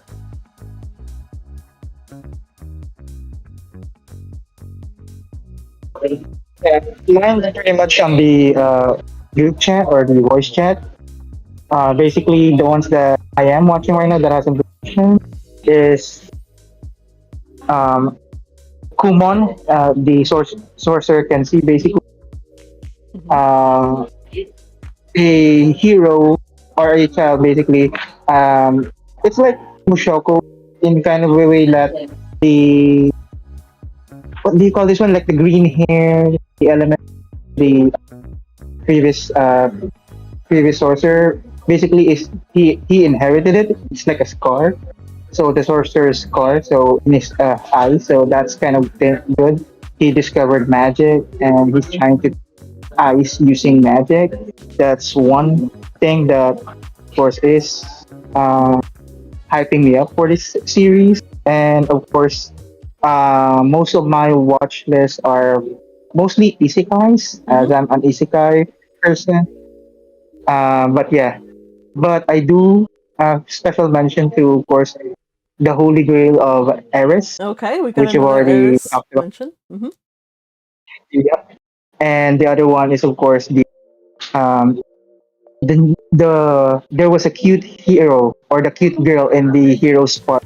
I tried confessing to her. Basically, most people say this is a reverse Rimuru Hinata ship. Basically, The girl is, of course, the gender swap Rimuru, and the boy is the gender swap Nara. So I'm actually watching that. What's the name of this one again? Sorry. There was a cute girl in the heroes' parties. Oh, I okay. tried confessing. Okay. And of course, Yugi. Lastly, Shibu Yugi. This is one of my favorite. Yeah, the first episode, 100% would recommend. Yes, I've actually been recommending this to Facebook group. I mean, because it's not about the game person, but the mentality or the mind games. On how people interact during stressful situations. This for me, especially episode 3 was it or 2? The last one just dropped a few days ago was mind-boggling. So yeah, I hope you watch this, guys. Especially Shibuyugi and of course. All right. Thanks for the recommendation emails. Let's see. I'm almost with you, Nick. I'm just reading out some comments in YouTube. Somebody mentioned, and it's on my radar now. Thank you for reminding me. It is the Which one's that one? There is a villainous anime this season, says Jen Dayan. Says the villainess is adored.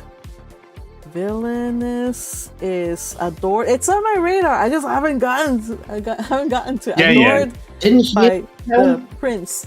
Yeah, somebody else recommended it. Anybody else watching that one? The villainess is adored by the prince of the neighboring kingdom. I probably end up watching it. I was going to mention when it was going to be my turn. I've not seen it yet. It's on my to-watch list. Oh my gosh, did I skip you?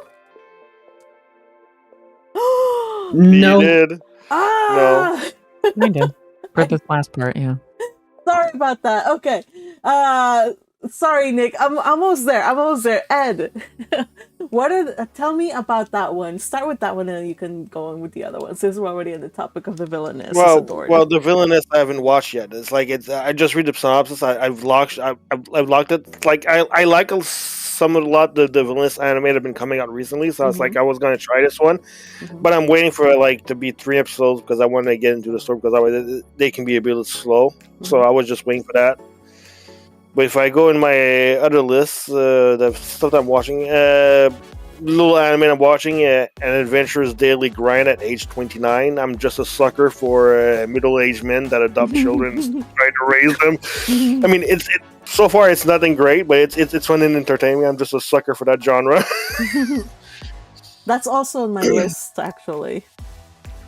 I mean, it's nothing groundbreaking. It's not great. It's not something I say you gotta watch this. But if you just like adults getting caught up trying to raise little children and you like that genre, it's fun. By the way, you guys, when you listen to Ed, he will recommend something. He's like, but it's not like Ed, just recommend it. No shame. It's okay. Be loud and say it with your chest. You don't have to downplay I said it. I'm a sucker for that genre. I'm a sucker for that genre. But you don't have to say it's okay. It's not that. It's fine, Ed. Just say it. It's fine. You don't have to justify it. I'm gonna say it's not gonna be for the taste of everybody. It's kind of niche.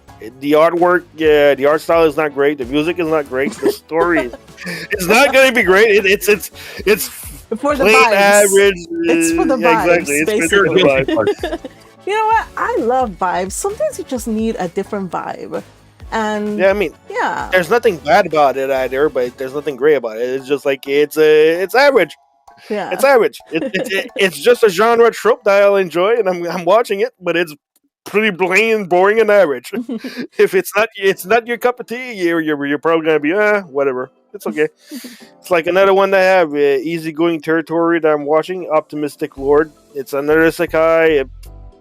It doesn't do anything wrong. Doesn't do anything great. I might drop it. Might keep it. Depending on how much time I have. I'm also watching Hell Paradise because I sunk cost fallacy the first season. I mean. Visual wise, it's great, but story wise, it's like whatever. People, cool fights, blah. All right. But just the best kind of shonen. After that, there's also the Noble Reincarnation Bless. It's the same thing. It's a Isekai. Nothing bad, nothing good. Meh, whatever. It passes the time.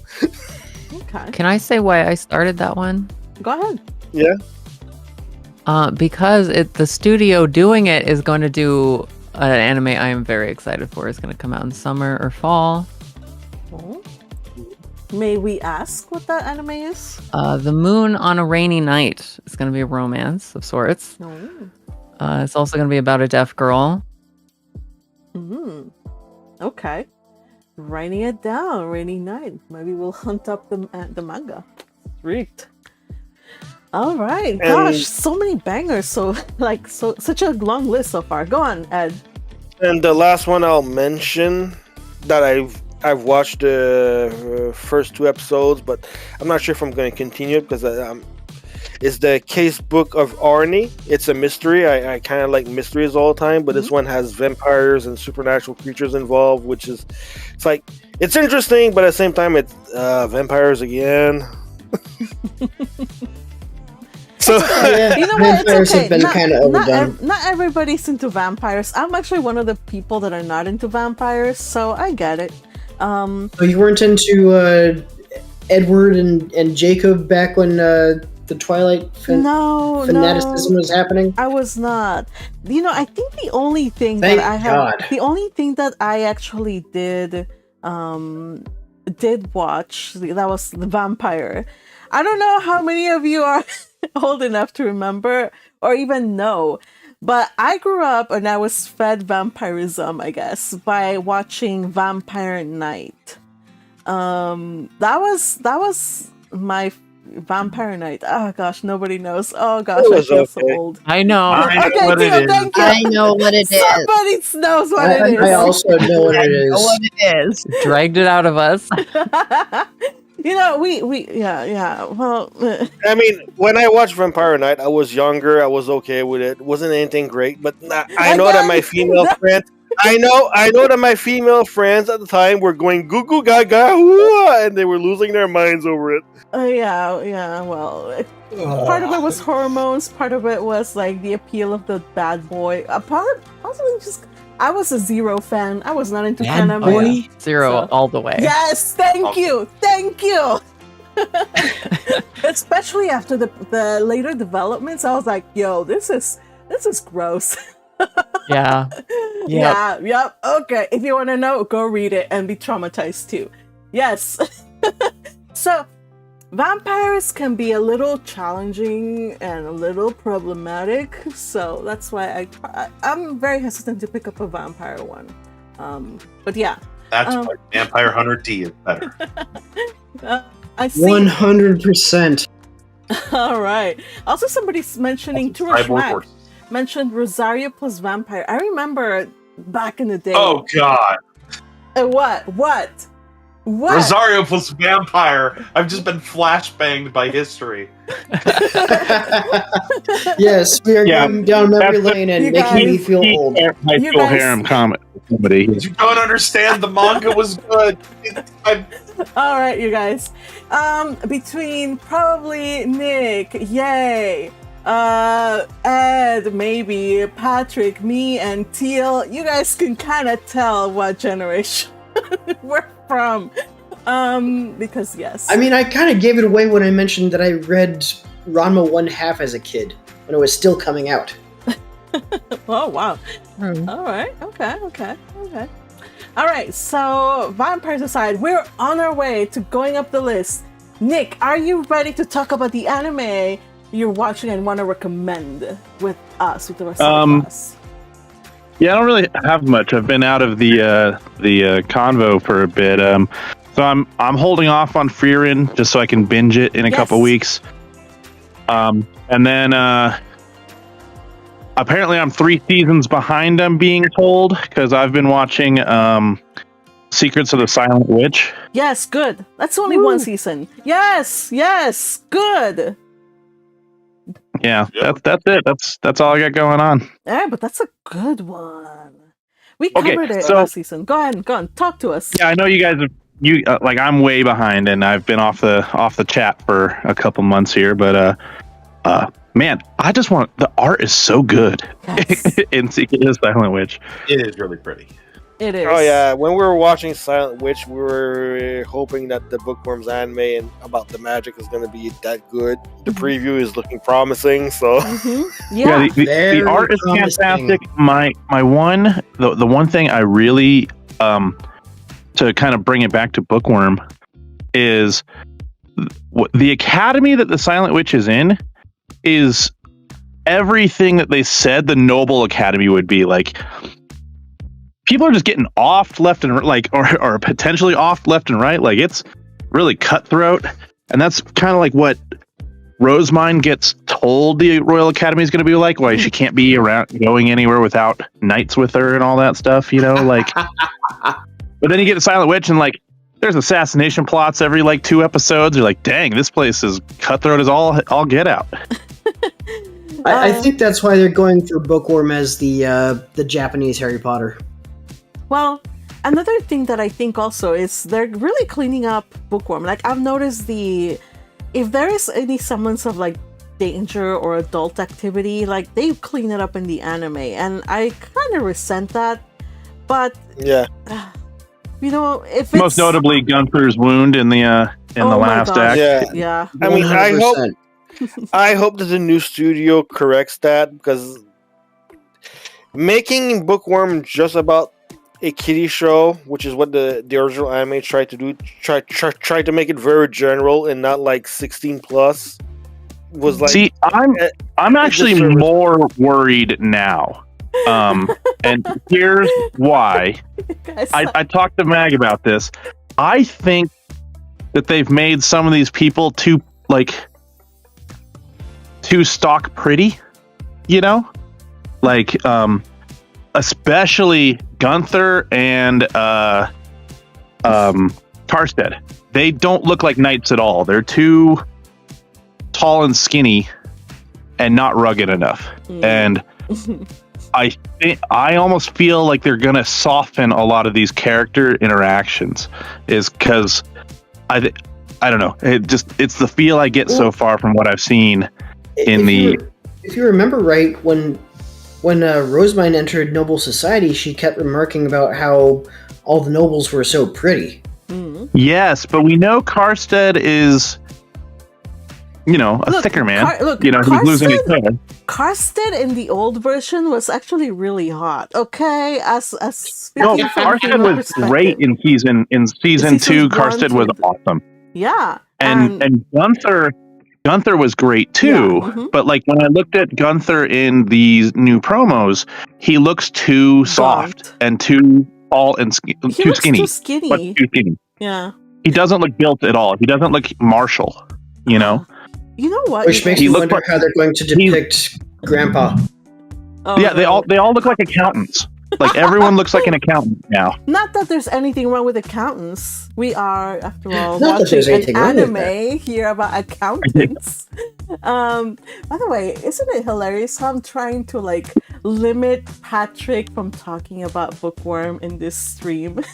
Oh, I noticed. I very much noticed. The cats got out of the bag and they're out of control. Everybody's out of control.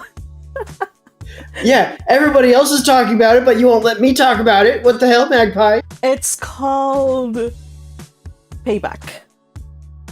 Oh, Payback. I see. No, but see how she treats me, chat. Look at this. him. This isn't He's fair. so oppressed. He's so oppressed. I am oppressed. I'm sure you just proved it. Oh gosh. All right. So here's the thing. How about instead of talking about it now, we'll just do a different live to talk about what we think, okay? Because I know all of you are wanting it. Can we compromise? Can we do another live, please? And then you guys can go crazy. Okay. On that note, those are really the only 2 anime on my radar at the moment. So, so not super intense in the field right now. All right. Well, I hope that you make some notes as to what we covered today, especially the ones that I recommended. Excuse me. No. But no, anyone, I trust these people. They're people of taste. They're people of discernment. So yeah, I hope everybody watching also takes some notes. And you also... Hey, Emmy, since you joined us partway through this, do you have any recommendations? Emmy's here. Oh, Emmy! Emmy! Emmy's not available. Oh, I was talking muted. Hello. Hey, greetings. Hi. I just came up here to talk about a little about the villainous show this season. Okay. Tell us about it, because I know nobody really talked about it, I guess. Or, yeah, they did talk about it. Yeah, I've watched. Yeah, I've watched because I read the manga at the beginning. It's a finished manga. And I don't know if you guys get this thing, but for me, reading a villainous romance manga, it's super cute, it's refreshing, I really like it, but when it comes to the anime, it doesn't translate that well. Yeah, I agree. Yeah, so... I mean, in general. Yeah. In general, yeah. You know, the manga animes of villainous, I can fly through them, and I have dropped so many villainous anime. I don't even know why. But the mangas are better, usually. Go on, sorry. So, do you guys remember the past season, there was the Past Monster Meet Milady? Mm-hmm. Yeah. I feel it's kind of the same vibe. If you wanna to watch a guy all over a girl and being romantic and like saving the princess that is about to fall down or everything, yeah, you can go watch it. But I don't think it's from all the other animes that it is launching on the season. I don't think it's a top.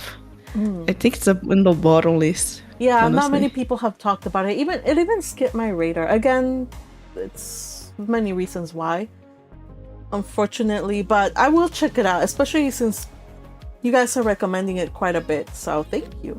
Anything else that you want to mention or heads up? Like,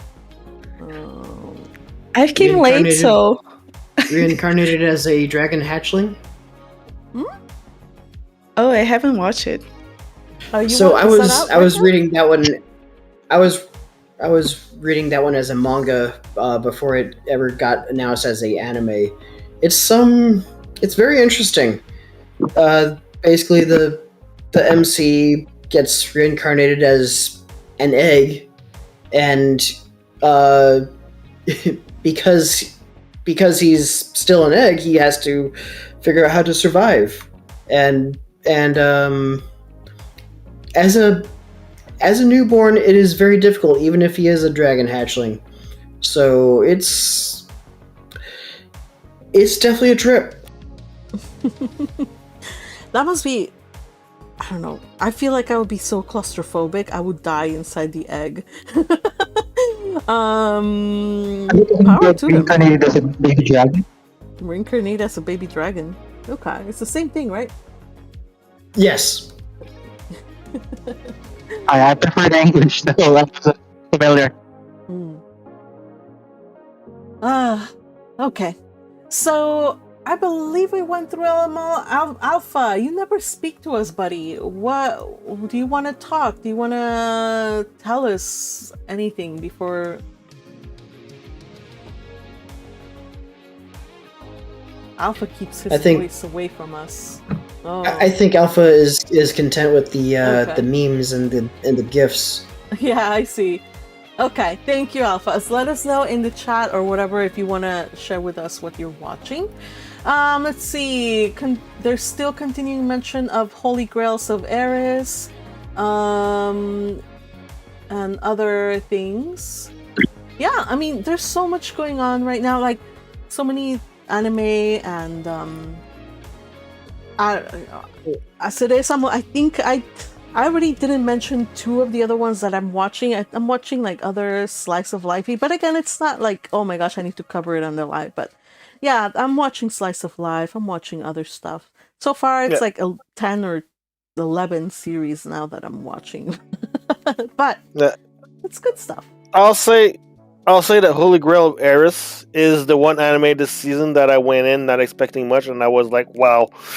It's the one that I went in with expectations and exceeded my expectations. Sweet. Other animes that went in, they were like exactly as expected, and others were like, yeah, they fell underneath what I was expecting. But Holy Grail of Eris was the one standout. It's like, I believe this was going to be what I was going to get, and I got way more than that. Nice. Oh, another thing. Okay, so yay. Oh, I mean, sorry. about About Aries as well. I think it's surprising as much because it's a light novel.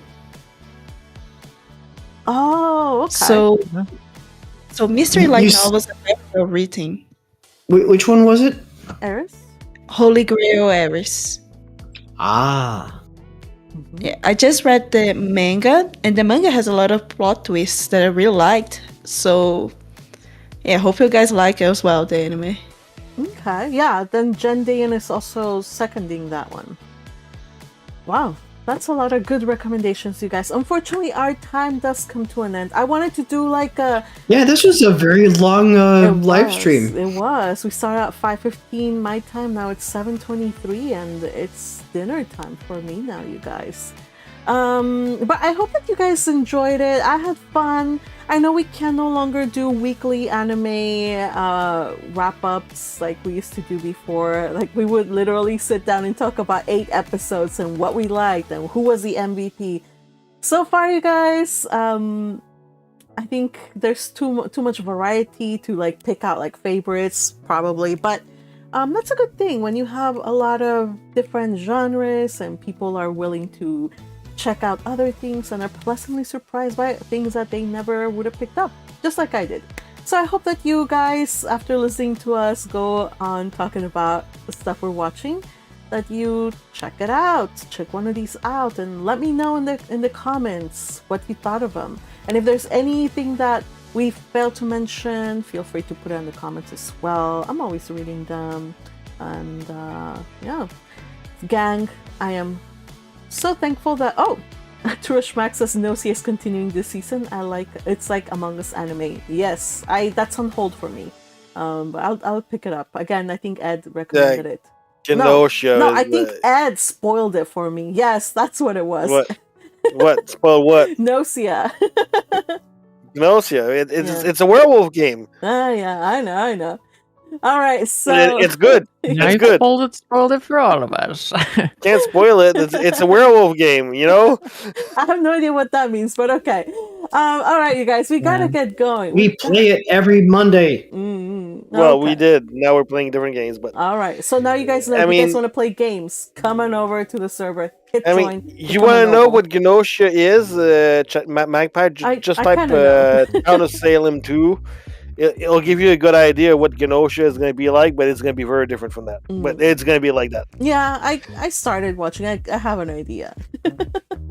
All right, you guys, we're heading off. Thank you to all of you guys who hopped aboard the voice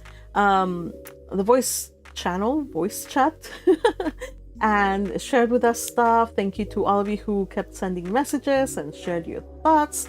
If you have anything that you want to share with us, remember to leave it in the comments. Spread the word, like, share, subscribe any videos by your Magpie, and help her out by becoming a member too.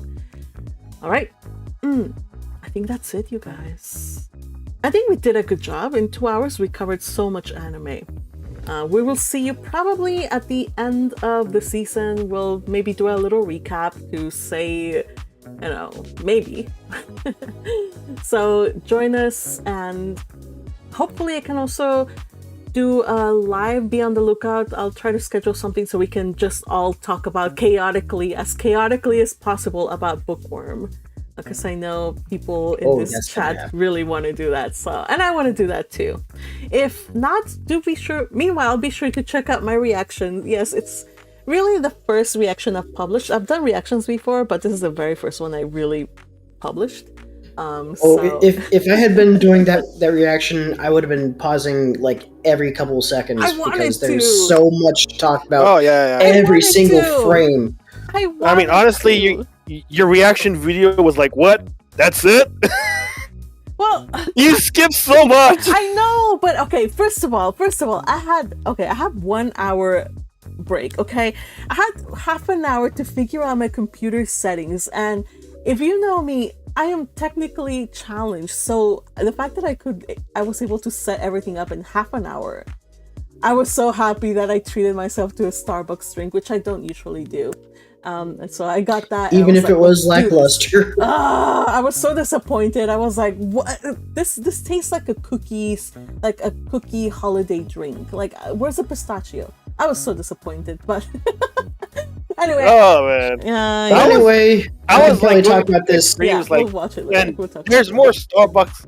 I was going to my screen, man. There's more Starbucks review than anime review in this thing. Let's drink more anime. It was a practice. Okay, I was nervous. Okay, I was nervous. All right. Anyway, let's go. We gotta go. Time to go. What's that? I was saying let's end the stream. Yeah. Oh, who's the boss of this stream? Huh? Hey, I am exercising rare muscles here. I'm trying to wrangle this thing. Okay, it's okay, but okay, you guys, we are taking off now. I hope you had fun. I had fun. If you didn't have fun, too bad, because I did. And we'll see you on the next Chit Chat. Remember to hit that subscribe button, that notification button, so you know when we go live or when I release a video. Hopefully next week. I fell behind the editing, so next week we'll have the video. So check it out when it does drop. We'll see you later. Have a good evening or whatever. Take care, everybody. Love ya. Thank you, gang, for joining me. We'll see you next time. Okay, bye, gang. Goodbye, gang. Bye. Gang. Sayonara.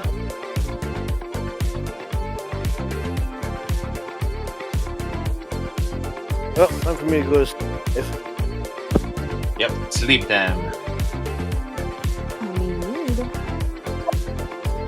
I can't believe I lost the Tamon-kun talk. Aw, don't worry. We'll stay around and we can talk about it. Yeah, I gotta rewatch the live stream. Oh, well, put your comments in it. I will. Oh, yeah, Sumi. Good night.